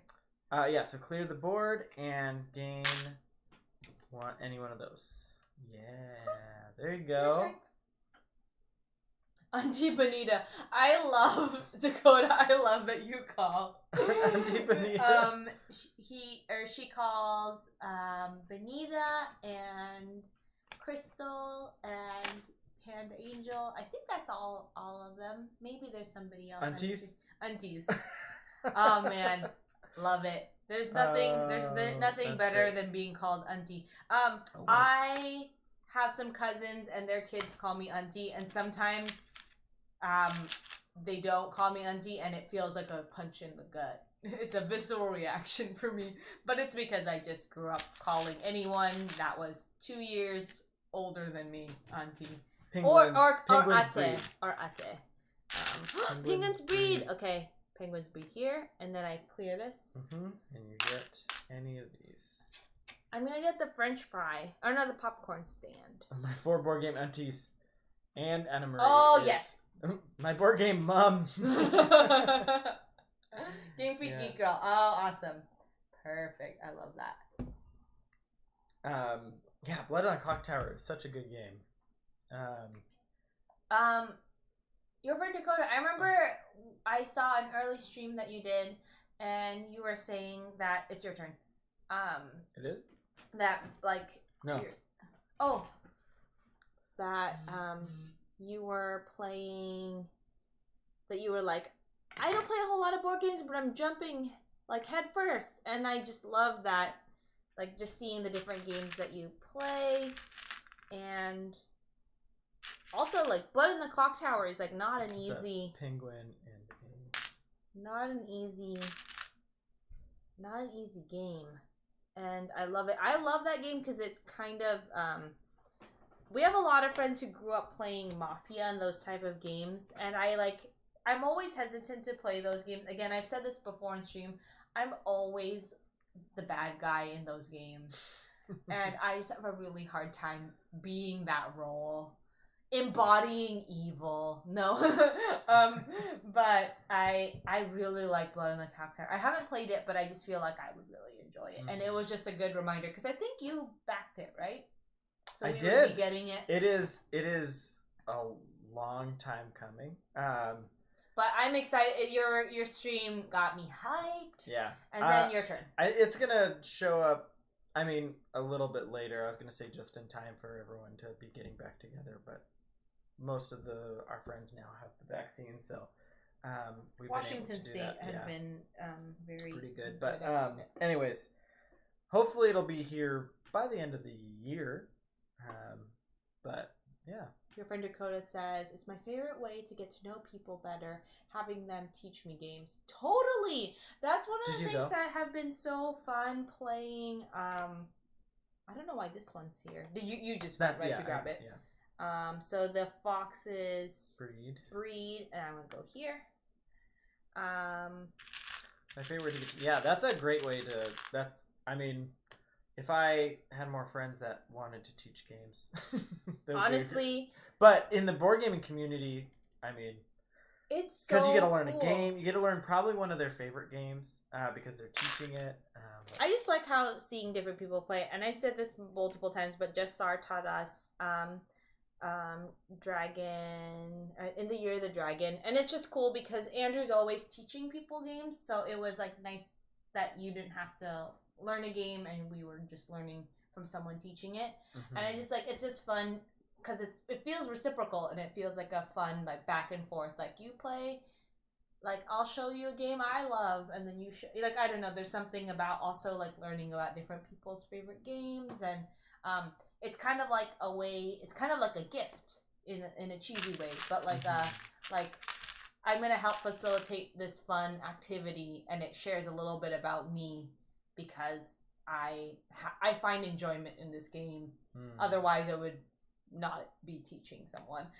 Here's the thing: the first time I ever tried to teach a game, I realized how hard it is to teach a game, and I was like mortified because I like recognize how to play the game, and I started explaining it, and I was like, oh no, I don't know how to explain this, and I give Andrew crap for. Well, it was so satisfying to watch. I mean, Andrew loves to see me struggle. I don't love to see most people struggle, but except for me. Sometimes. Well, it was specifically satisfying because this was like Meerkats. 2.5 years into the hobby. I don't have any. Okay. This is like 2.5 years into the hobby that Pia and I have been playing board games, and I would teach all of them. And every time I would teach a game, Pia would have I had a lot of list of feedback for me. Like, you did this wrong. You should have done this. You should have done 2 examples of this. It was like very specific, and I mean, it made me a better teacher. But also, I wanted him to grow. It made me a better teacher for kinesthetic learners, which Pia is. So I'm not necessarily a great teacher for other types of learners. But anyway, so I just always had so much feedback about teaching. And then Pia sat down she was like, I'm confident I can teach this game. And it was like, and then you do this. And it was like rules were just like all over the place. And there's no organization to it. And I was just like, Oh my! I really wanted to play. I really wanted to play the game, and it ended up being a fun game. Anyways, I just wanted to show people I was just turns. like, Pia, I got some notes for you. I've got some feedback for your teach. I think it's just I think this is the thing when you're watching someone teach it and you know how to play, like you can figure out what's missing or like what are pieces that maybe someone's like thinking and whatnot, because you have like the cognitive load is not on you to be teaching, it's just you like watching how it's happening. Yeah. But I definitely am someone that's like, just show me a turn, and then because I need to be moving the pieces and seeing what happens when it happens. And unfortunately, not everyone learns that way, and Andrew has learned to, because, you know, you poor soul, I'm the only one who is a consistent person you can play with, so you have to teach me the way I learn, because I'm a bad I have low stamina for learning things. Yeah. I'm better now. Mostly it was just a great moment of like, yeah, not as easy as it looks, huh? Andrew had great pleasure in seeing me. Your friend Dakota says, also, yes, Branger, I grew up in Flint, Michigan, and currently live in South Side of Chicago. So very poor, very rough neighborhoods. But when you come from places like that, family is very important. And with me, I didn't really have a family growing up, so I kind of cling to familial roles like that. To be honest, it's the highest compliment I can call you all familial role. That's great. That's very heartwarming. Yeah, totally. Your friend Dakota. I feel like it was funny because we got to talk to Ruel like directly via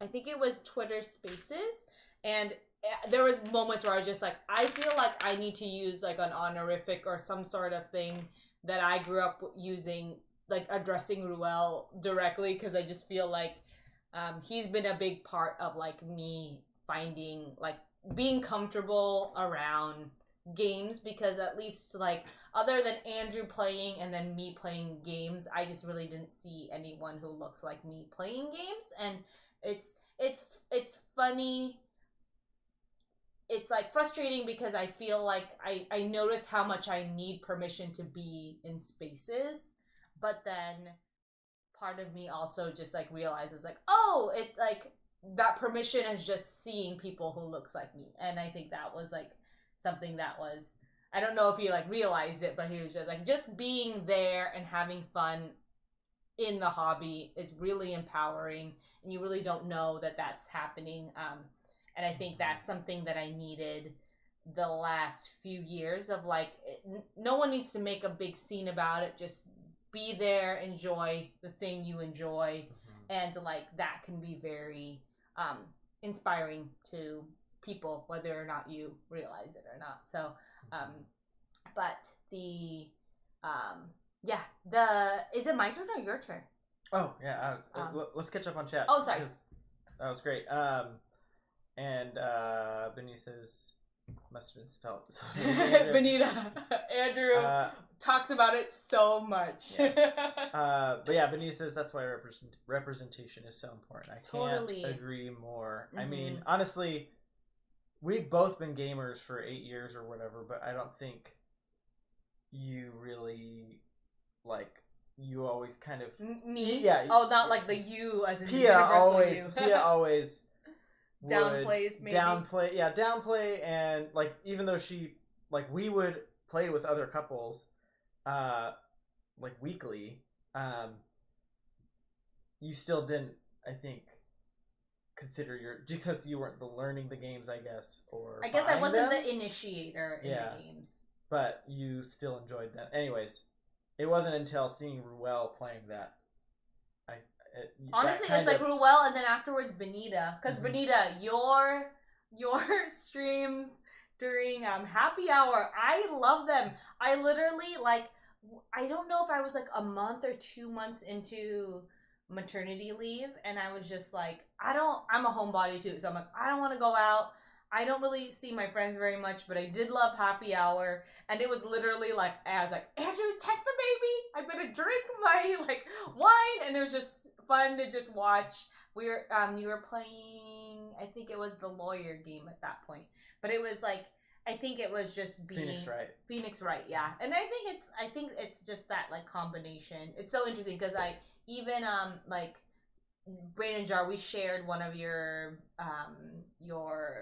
videos with a friend of ours who is in a similar space where usually I think her spouse is the one who initiates the games, and I feel like she's finding her own favorite games and like finding her own like her ability to have fun is not tied to the other person, their significant other in it. And I don't know, I love that because I think if it's fun for you, just revel in it. I don't know. But and then your friend Dakota says, that's why I'm so open about being transgender online and on Board Game Twitch, even though in real life I'm not that open about it. My hope is that someone sees me and gets something that I didn't, which is the reassurance that they can be whoever they are, and board games or otherwise. That is amazing. That's such a great mission. And Jessar says, I will gladly accept all feedback with my teaching. Yeah. We have a friend, a cousin who, like, his goal is just to be, like, a better teacher of games. Because he loves games. He's a really great storyteller. He's a voiceover actor in the Philippines, but he also like loves D&D and all that type of thing, and he like just wants to hone in. He's like the craft of like teaching a game and like understanding learning styles, and I always think it's so interesting when him and Andrew talk about like how to explain a teach. Like it almost makes me want to explain games, but then I'm like, I don't need to do it because Andrew could do it. And Benita, yes. Oh man, honestly, that was like one of the highlights of my early maternity leave.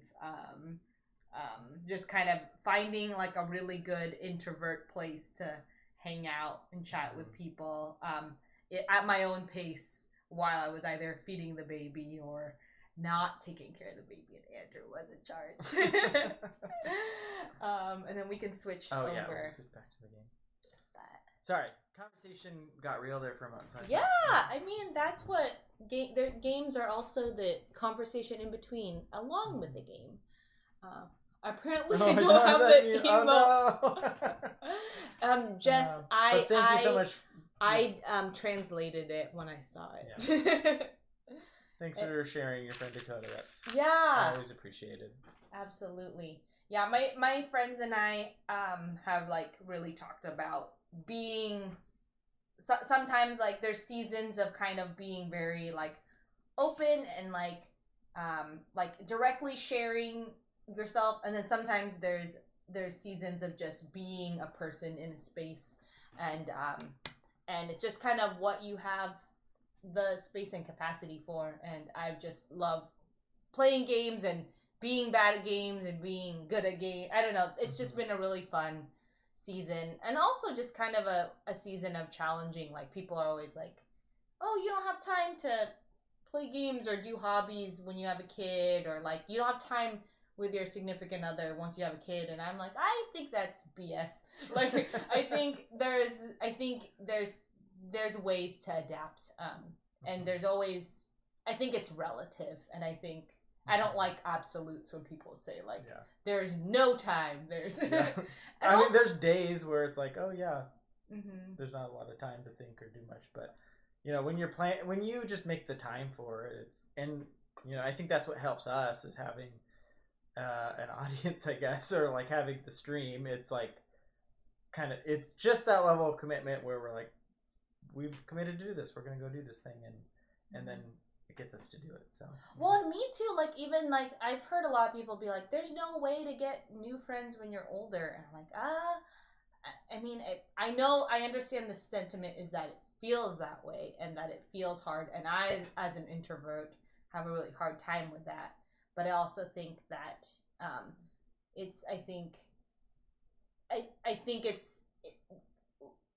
there's some flexibility to that. I don't know if it's like, again, a hard fast, like I don't like the whole like there's none, there's always, I don't know. Yeah. Anyways. Totally.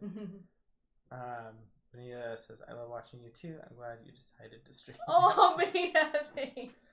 Yeah, you have Pia to thank, because I think that was something that was a really important to me when we started was like,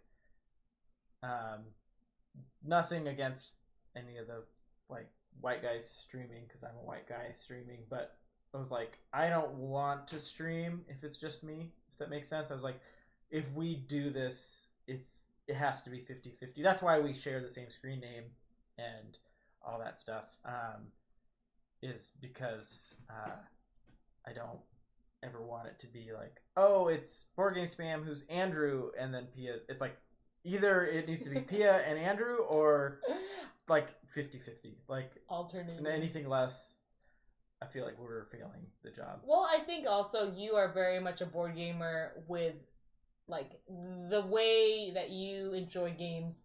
It's related to how like I am either like reluctant to play certain game. Like I feel like there's a piece of it that you're like problem solving, and you have a games that you play with your friends. And I'm so glad because as an introvert, I have friends that I'm friends with their significant others, and we always say, isn't it so great that they have each other? Because then all that social energy is directed at them, and I can just be on people's chat. Like usually I'm on people's chats when Andrew's playing a game with like a group of friends, because I'm like, that's kind of where I want to be. Is like lying Nearby. in the couch, Yeah. over like listening or overhearing what they're doing. And I think it's your turn. Oh, I thought wait. Is that you? No, I guess not. All right, so it is my turn. I've always been able to find people through board games and the sport I play. Yeah, it's really interesting to like find people via hobby, because I feel like it really breaks the ice in a lot of ways, and it's a good way to like kind of not introduce your like a way to like get to like start getting to know people, and then be like, okay, this person might be a little too much for me, or like, you know, like I don't know, there's something I've been, yeah, I don't know, it's like or being out of college and then like being like working and whatnot. At my current workplace, I have a few friends, but I definitely had more friends when I was working at the hospital. And I think, yeah, at work. And so I think it's just been interesting to kind of shift in terms of like who I meet. And it makes sense because the hospital is like, it's more intense in the moment. The work is more intense in the moment, but also you don't carry any of it home. So there's a little bit more free time to hang out after work. Mm-hmm. Whereas like school, you carry a lot of it home, but you're a lot more independent. And a lot of people are live very far away from the workplace, while everyone in the hospital worked probably within 15 miles of the hospital. And like it was great. People would go hiking and snowshoeing and rock climbing, and everyone was kind of in a similar like their hobbies were all kind of similar. And so I didn't really realize that there was like a desire to find people to hang out with until probably approaching our maternity leave and realizing like, oh no, I don't really know who I would like, am I gonna hang out with other than our pre-established friends that we have. But that is usually that kind of depends on like usually it's more like your friends, and then we'll all hang out. Yeah. There's a lot of love going on in the chat right now. I'm glad you're all part of this community. Yeah. And I wish we had a group hug alert, like the forgiveness moment. But since we don't have a group hug alert, I will just throw up Danny's butts emote. Night, Benita. Thanks for joining us. Thanks for staying up late with us. I appreciated you hanging out. Y'all need that alert. Well, yeah, we gotta make that. Maybe and then your turn. My turn. Oh. Yeah. You got the Arctic fox, I see. Yeah. What does the fox say? Oh my gosh. Oh my gosh. Sorry, most groups are fairly welcoming for people of all skill levels, and I've been playing on off for 30 years. Oh, the cat butts. We have our butt minute in 36 minutes. Just our butt o'clock. Yes. For everyone who's new, butt o'clock. Is that what we're calling it? I like it. I like it's it. coined and minted. Flamingos. We have a heart. We try to cut ourselves off at 11 o'clock. Try to cut ourselves off at 11 o'clock. So if we haven't finished our game by 11, chat, or if we're still chatting or doing whatever at 11, chat will fill the chat with as many butt emotes as they possibly have in their emote bins. So that's, like the ones that were just posted a moment ago. And then we just get a wall of butts that hit the screen. I feel like it's our signal to say we're done for the night, whether or not we finish the game or not. Which has happened a couple times. I love the idea of flamingos. that's what I was trying to say. I was trying to tell you, but you were talking about butts over here. No, I love the caller response. That was literally started by Jassar, I believe, with the call and response of butt emotes.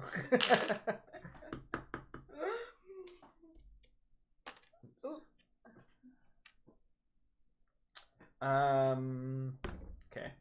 So I've got to get some animals. 1, 2, 3, 4. Okay. Gotta get those. And this Arctic fox and the kangaroo. Jassar, I may be an enabler. I love it. Of butts. I love it, Jassar. I'm not gonna complain.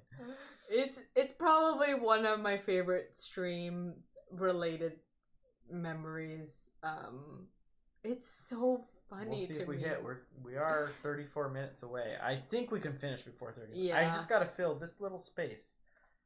And I may be able to do it too, because now that I'm playing correctly. This corner. 1, 2, 3. 1, 2, 3, 4. 1, 2, 3. Oh, I should have put the kangaroo. Can I put the kangaroo on the board? Yeah. Do I need a forgiveness moment for that?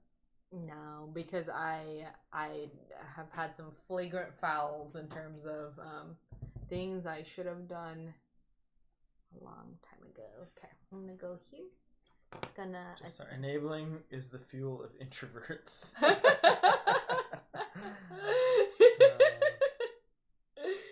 That's very funny. true.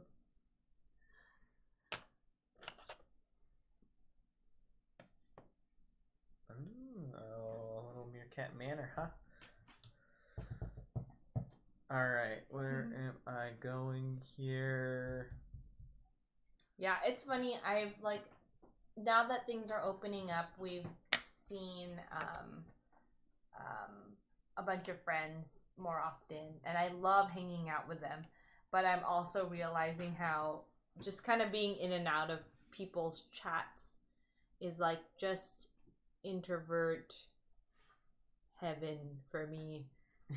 Just because it's my own pace at my own time. And it's funny because I feel like I talk about streaming so much with people, and they have no idea what I'm talking about. They're like, "That's cool, Pia." And I'm like, "No, you don't understand. It's so great." And I feel so thankful because I know that people can be in a postpartum depression is a super common, or not super common, but it's a thing that happens after having a kid. And I feel like the nice thing is Andrew and I have had really good leave, and it's not something. It's something that I've been able to adapt to, whether it's I didn't have postpartum depression, but just kind of postpartum blues because of this very very adaptive introvert space that Twitch can be if you find a good Also, space. Book of Nerds is in the chat. Hi, Book of Nerds. Welcome to the chat. Welcome to the stream. We're talking about postpartum depression. Postpartum depression. Oh, what did I do? What did I do? We're talking about emotes that look like butts. We've been taking. I'm accidentally switching scenes because I'm moving my player board. Welcome to the stream. Pia was cheating a lot earlier in the game. Yeah, she cheated for about half the game. Just ignored one of the big core tenets of the game. If I lose or if I win, it will be contested, and if I lose, it'll be even more satisfying. I wasn't paying attention. You know, it's okay. I think it was my turn. Or did I just? I just went. Okay. I did a grabbed. Oh wait, I grabbed the Arctic fox and the. Oh yeah. Okay. Brian Jar says, I feel you, Pia. When I socialize, I want to talk about streaming. It's hard when others don't get it. We're here. Penguins, by the way. Thanks, Brandon Jar. Yeah, Brandon Jar. Ah, man, it's this part of our life now that I want to chat about with people, but then it just sounds like bragging. Like, I'm a streamer, and you know, we got like so many people watching us all the time. You know, that's how I feel like I sound when I talk about it. Even though I know that's not how it sounds. But it's so, anyways. I think what the part that's been so fun is like, not only is it the different people we're meeting, which for you, it's like you've said this before, it's an extrovert and like energy need that is like, you didn't realize needed a place to go. And for me, it's an introvert energy that gets to connect at my own pace and in my own space, as I could say. But then also, it's like something that I feel like, I think it's just such a fun surprise. Maybe that's why I like talking about it. It's like, and also it's just been fun to connect with different people, like our own friends in IRL who are like audio people and like computer people and just like board game friends as well, that it's almost like during the pandemic when everything was paused, we got a chance to like collaborate and problem solve and like figure out something together, and everyone's got a little bit of knowledge on it. And like with the pandemic, all we could really talk about was like shows we watched and stuff that we could like watch and then share together, while this one is more of like active problem solving. I don't know, it's just been fun. It's been such a fun surprise. Books and Nerd says, I saw my family last week and my stream came up. Lorena was like, did you tell them how you turned into a cat and rapped on your stream? And I almost died. That's awesome. I missed that clip. Your friend Dakota, I'm very glad. I have a lot of Twitch friends. I moved right after the quarantine started. I didn't know that. Oh no! So my only friends in my new city were my wrestling friends, and wrestling is such a terrible profession filled with people who I don't really want to hang out with. So Twitch is my time to interact with humans. Actually, like, that's great. And I totally get it. I'm an introvert who loves connecting with people. Says Tailwind. Yeah, totally. Yeah, Brain Jar, that's definitely worth a brag. Yes, turned into a cat and rapped. No, it's been great. I feel like we've played more board games, and then our friends have played more board games, and they've been more interested in the games that we've played and asked us about the ones we're streaming and stuff. And we just love connecting with them too, because otherwise, like, Andrew has a group chat with those friends, but I don't have a chat with those friends. We should start one. I mean, we just have. You're welcome to join any.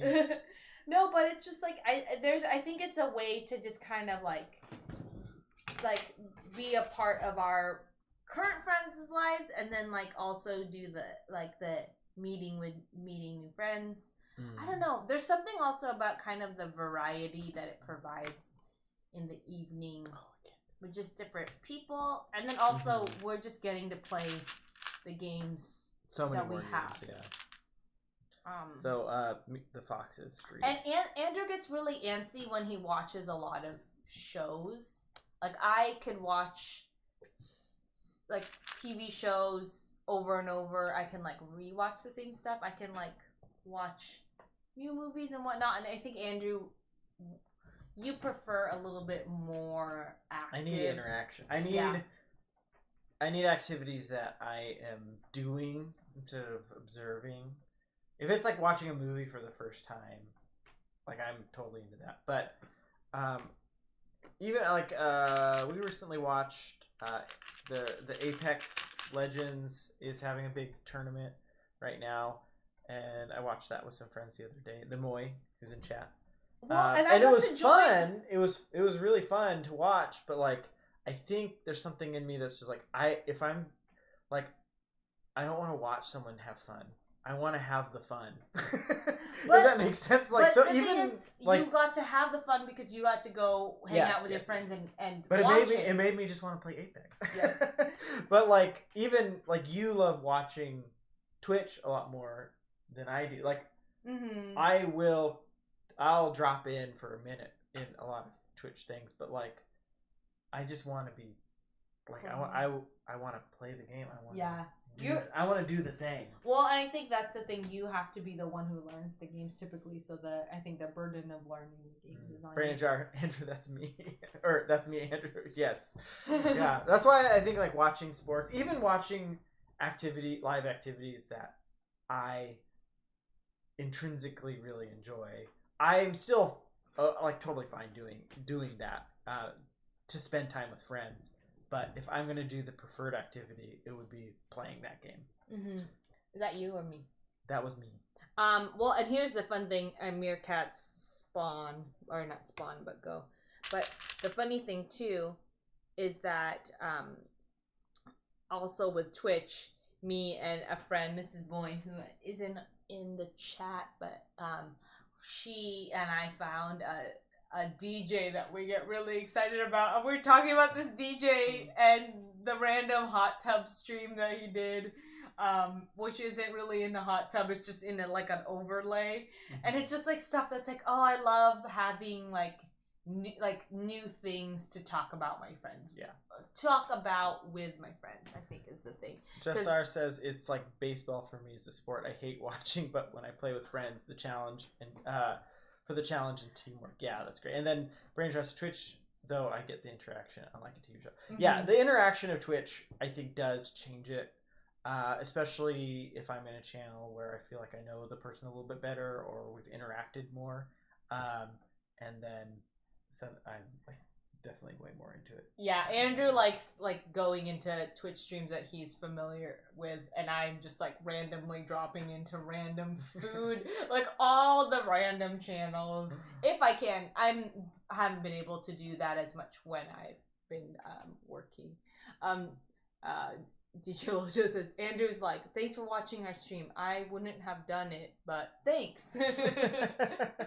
Also, your friend Dakota says, I legitimately have never related harder to anything in my life. Thank you. I'm glad there's other people out there like me. It's and it's something I'm still discovering about myself. Oh yeah, of course.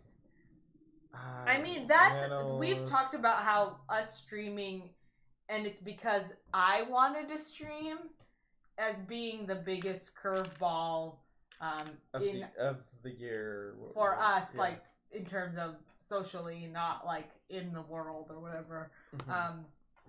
Because I am usually the person that's like, I'm gonna go home early and sleep. I mean, the flamingos breed. If this wasn't happening, I would be asleep. I'd definitely be rewatching a TV show. If we weren't streaming tonight. Yeah, let's talk about it. Yeah. What would you be Alternate doing if timeline. What would you be would be asleep on the couch right behind me, and I would be playing maybe Apex or a video game, which would be fun. Very happy to I'd be happy to do. But we get to do something together now. But now we get to do something together. Because before, I think board games were more Pia playing. Did you take the? Oh no! There's one more. Whoa, that's the big boy roller coaster. I love how breeding just like, if the animals breed enough, we'll build a roller coaster. The theme is great. What was I thinking about?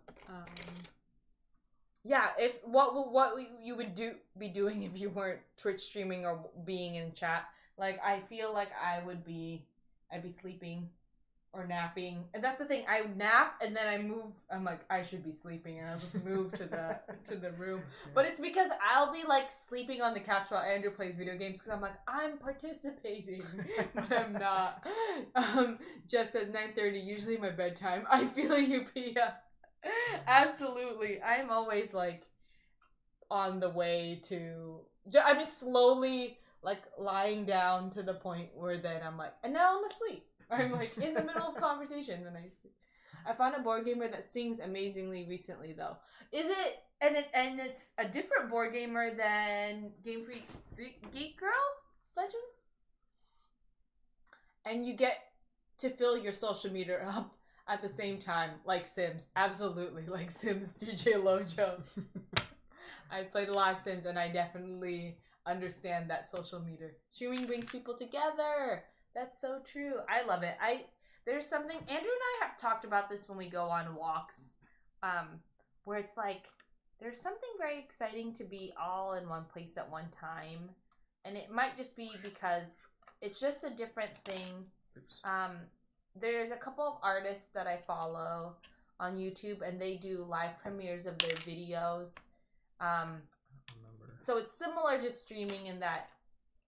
I mean, it's like a produced, edited thing, but then they get to interact with the people who are watching it. And I don't know what it is. There's something about how, although it's a virtual space, being in the moment, in person, is something unique. Andrew finished. Ow! That was a good punch. I wonder if the mic picked it up. I think it did. Even with you cheating.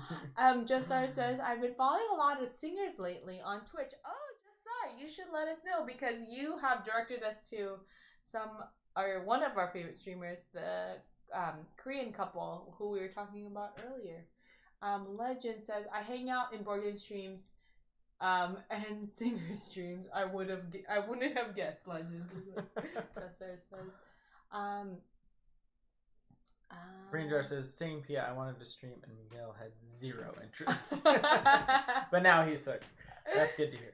Yeah, I mean, that's that. Andrew, I think you were like a little, I mean, you were unsure, but because you were I was hesitant because I didn't want to turn. Yeah, you've said this before. I'm sorry. Yeah, I've said this.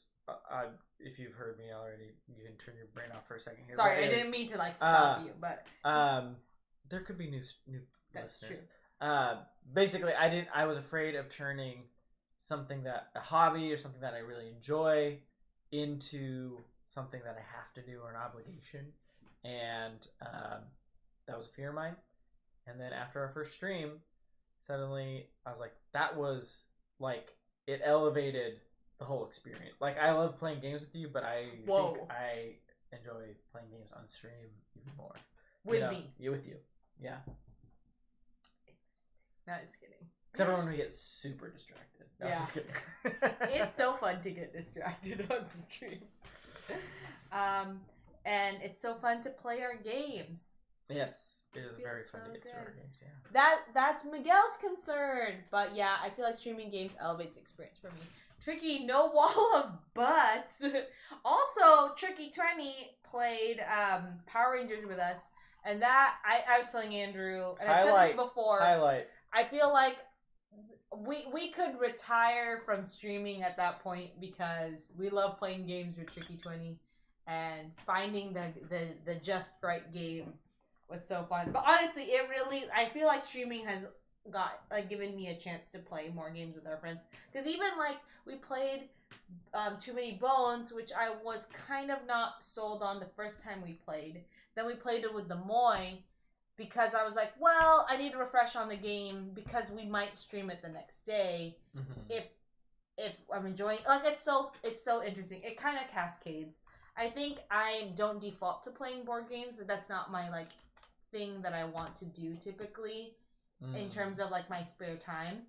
But I always have a fun time, and I always love hanging out with the people that I hang out with, either with chat or with our friends who live a few blocks from us or in the same apartment. Which, speaking of, I really want to play Power Rangers again. Yes, we gotta get Power Rangers back to the table because that was so much fun. Jesse from Heartboard Games, his wife had a stream called Melissa Sings, and she's an amazing singer. That's awesome. Oh my gosh! I wish I could be a good singer, but I just lip sync in or karaoke. That's what I do. I lip sync when other people perform karaoke songs because it's their song to sing. But I also love singing, but I don't want to hear myself sing. But I love to pretend to sing. Also, we got a karaoke soon. That's the thing. The weather is warming up, and for some reason that makes me feel like it's karaoke season. I mean, it's karaoke. COVID karaoke season because I feel like even that. I mean, we're all vaccinated, but still, it just feels like. That's like the most flagrantly anti-COVID that you could possibly singing and eating out loud. Finger foods and singing in a small room. I think it should be like... But outdoor karaoke in the summer sounds great. I see that happening. Sounds great, but I don't know if other people would think it sounds great. I think we could get enough people. Just depends on people's neighbors and whether or not they think it's great. I definitely want to play again, maybe in a couple of weeks when I finish work. I've been wanting, because we played recently what was it? Or to celebrate you finish. Oh, that would be next Thursday. Anyways. Which might be a kickball game. A kickball game. Oh, yeah. But here's the thing. I'm like really appreciating the various co-op games that we have. And that's one of them that... Which you haven't traditionally appreciated. I haven't traditionally appreciated them until now. I think we're just finding the ones where you have a little bit more agency. Because the thing you didn't like about co-ops was you would just not engage with it because everyone else was making the decisions for the game. And with that said, I was also letting people... take my decisions. I was just I want to hang out. These were your words from before No, totally. that I'm trying to read. Yeah, no, I'm just saying, with that said, I also, because when we were playing, what's it called? The other day. Too Many Bones. Too Many Bones. I was like, please tell me who to attack, because I'm not keeping track of who's the biggest target. But, yeah, the Moy. Says, yay, co-ops. And the Moy, it was so fun to play Too Many Bones with you. I feel like I really appreciate playing that game with you, and I cite the stream as the reason why we got a chance to play that game. Only because I wouldn't have tried it with Andrew probably beforehand. But Too Many Bones? Yeah. Oh. Because it's just not like... the way it looks is not really like captivating to me. I probably would ask to play a different game. Probably would be like, okay, because we have a lot of games in our backlog. But... Too Many Bones is definitely one that I look forward to playing a lot of times. Which we've already played 4.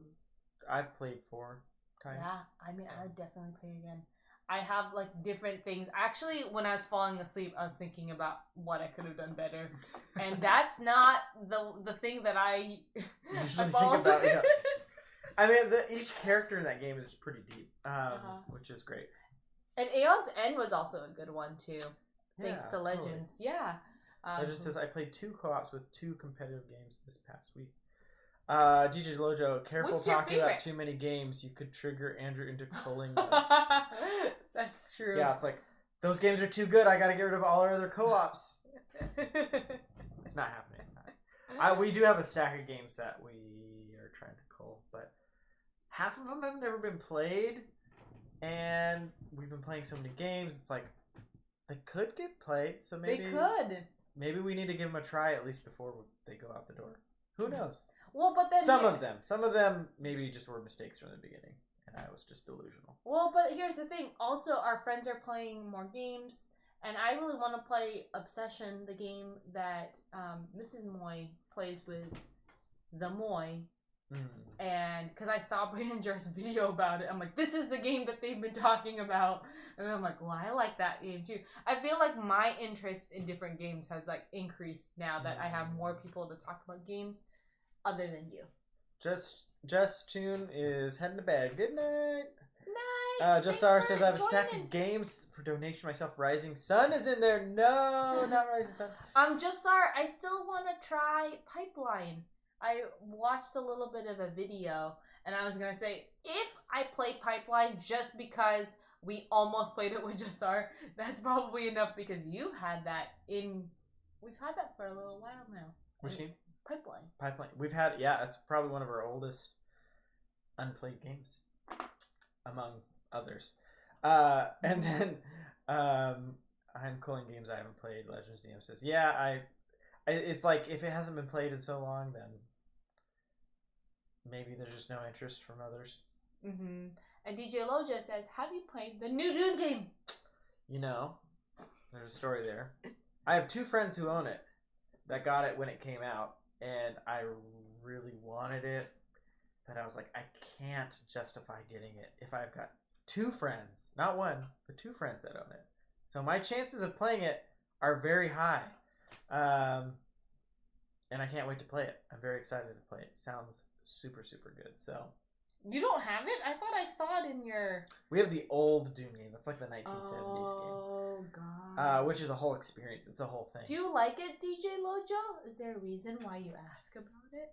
Should we find those friends and tell them to play with us ASAP? It's a deck building and worker placement game. Kind of like Lost Ruins of Arnak, which we haven't played yet, but we recently got. What? Sorry, I'm reading your friend Dakota's. The trick to never have to call games is to not own any games. That's how I feel. You know, you can, with Board Game Arena, Tabletop Simulator... It could happen. And Tabletopia, you could play a lot of the new games and never own them, and then just become friends with... Like, the thing is, people who own a lot of games want friends who don't own a lot of games and there are are interested in playing like their Andrew games. in your city. I want wanting those. you. That's great. That's great for me because that's just people who want to play the games. No, that's so true. Yeah. I never thought about it that way. Yeah, because Andrew always says, like, you can be in the hobby without having to own games, a lot of games. And, like, we know this because my cousins, they do not have access to a whole bunch of games. And they're big board gamers, and they get around it by getting new games every time we visit them in the Philippines, or, like, they have a game library.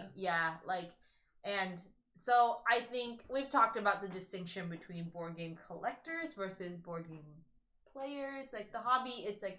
It's big enough to have both. And I think board game content seems to really, really emphasize board game collecting because the people who consume and make board game content tend to be collectors. Mm-hmm. But, yeah, board gamers, board game hobbyists, they could just own one game, you know? And that might be... They could have a laptop and Wi-Fi connection. Or they could just have Azul, and they play Azul 3 times a week, and they're one of the best Azul players in the world. Shout out to our friends, the 2 friends that play Azul. They have more than just Azul, but they do play it a lot, and I envy their play to game ratio. Yeah. And they're not they don't want to learn a lot of new games, but they want to play the games that they have very deeply or very often. Love to see it. And that is, you know, just as much into... It's just not a very... Because those people probably aren't watching a lot of board game content, trying to learn about new games. Or making board game content, for that matter. It's just not very represented in the kind of sphere, even though I think that type of gamer is probably, you know, the majority of board gamers. I wonder if there's any research, market research for that, because it's hard because they're not the ones that are going to the forums, going online, going to board game. Yeah, that's a good point. Because we have a friend, and we we're surprised what games get to them, because they have the mind and they're really big into code names and whatnot. But we brought Rival Restaurants, and they would have never run into that game because it's a Kickstarter, right? Yeah.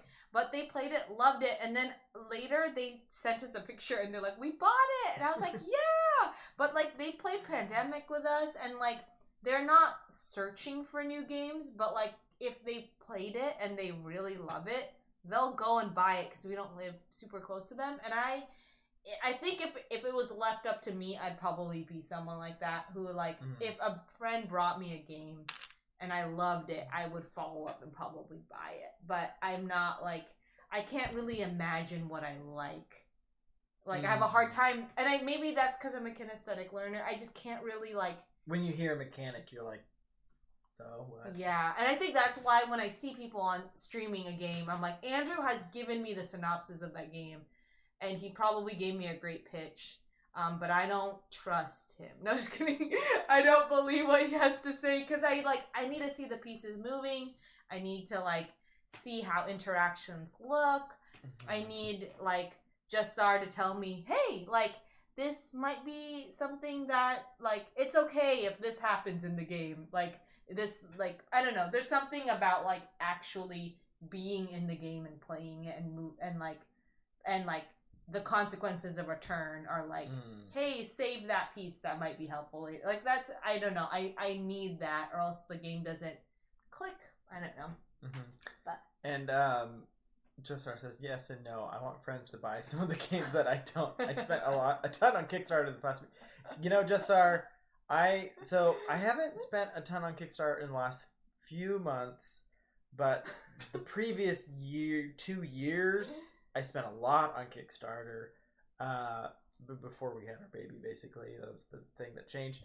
But now they're all delivering, so that's pretty great. So I'm riding the high of, like, Kickstarter deliveries for the next, hopefully, 6 months to a year, and that's gonna be great. And then it's gonna run out at some point. But it's okay because we're playing more games. And also, and we're playing more of our games, which is great, which is more satisfying than buying games. And one thing about playing more games with friends is I've been just more intentional about, like, hey, there's a really cool Kickstarter. Before I just automatically back it without thinking about it, I'm going to first decide, like, is there someone I know who would enjoy this more than me that I'm, like, thinking about? If I backed it, I'd be like, oh, this person would like it, right?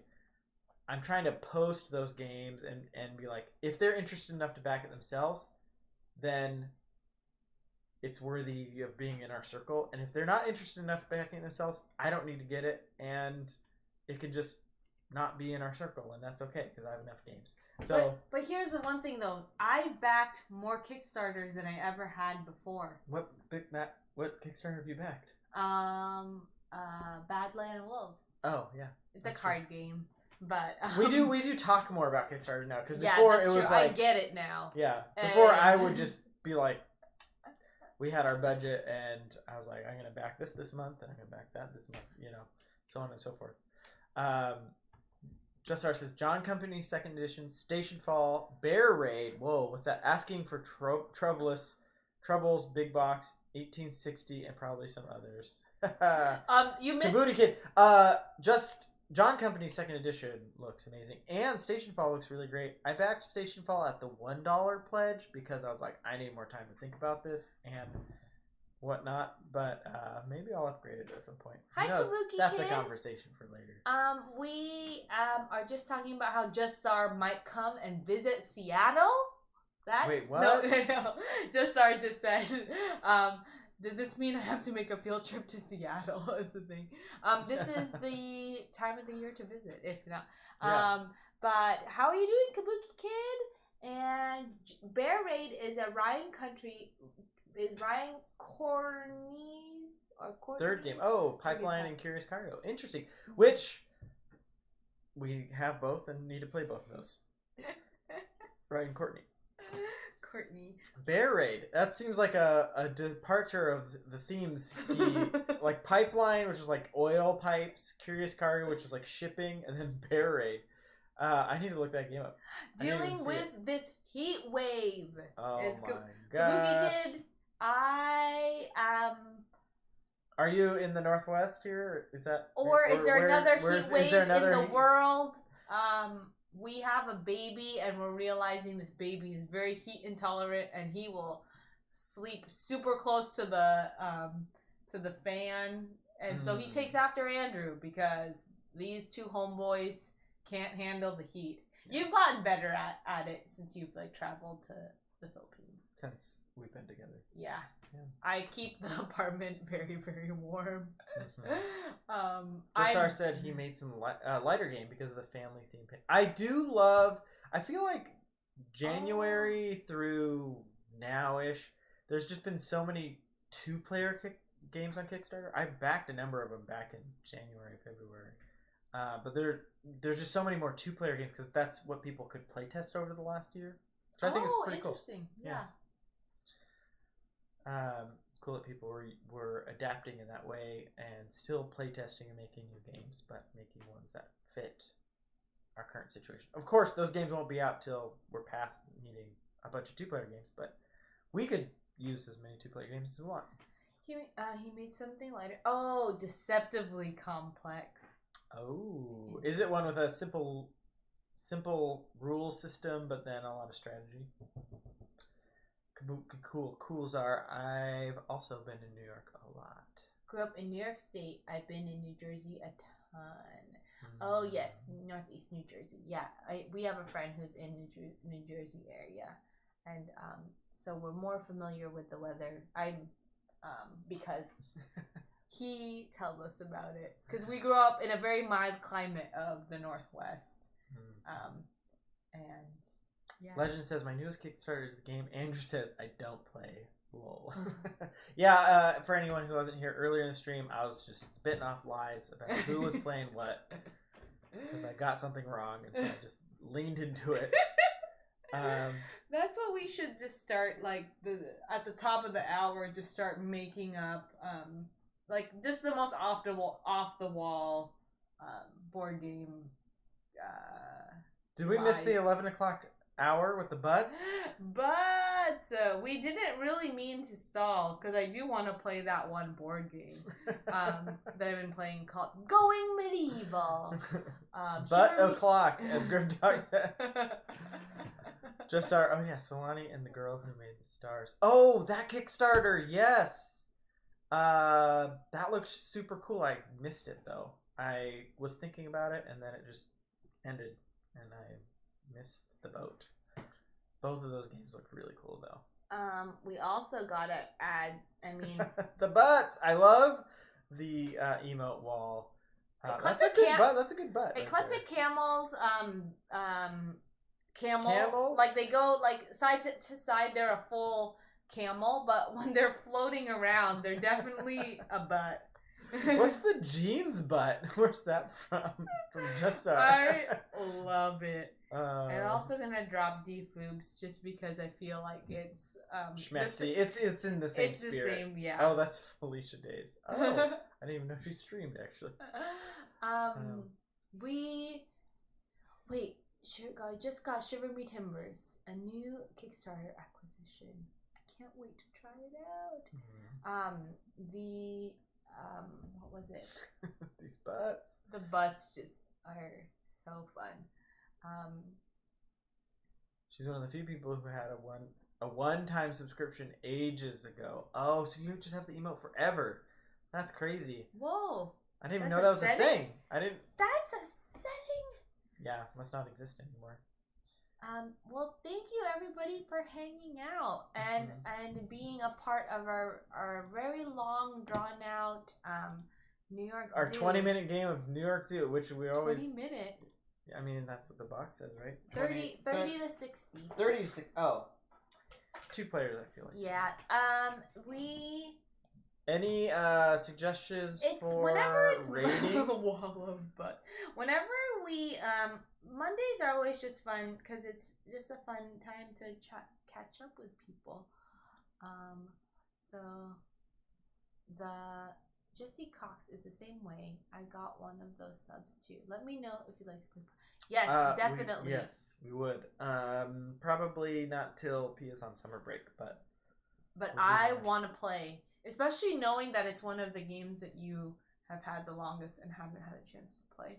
Yeah, it was one that was like, I'm interested in this game, but there's only a few people we know that are probably also interested in. But it's one of your favorite, right, Kabuki Kid? Yeah. Well, Justar. It's one of Justar's favorite. Sorry, Jasar. Kabuki Kid said Rolling with Rock. Rolling with Playing Rock. chess. Let's Yeah. do it. We'll head over there. Thanks everyone for spending a little bit of your Monday with us. Your friend Dakota was playing chess with Rock before she came here. We're going We're back. going over. We're keeping the chess train going. The chess train? My Saturday game group is cleared to play in person on Saturdays. What up? Congrats, Congratulations, Jasar. That's so exciting. And we will see those who are coming We'll along see you with the over at raid over at Rolling Rocks. Rock. 5, 4, 3, 2, 1.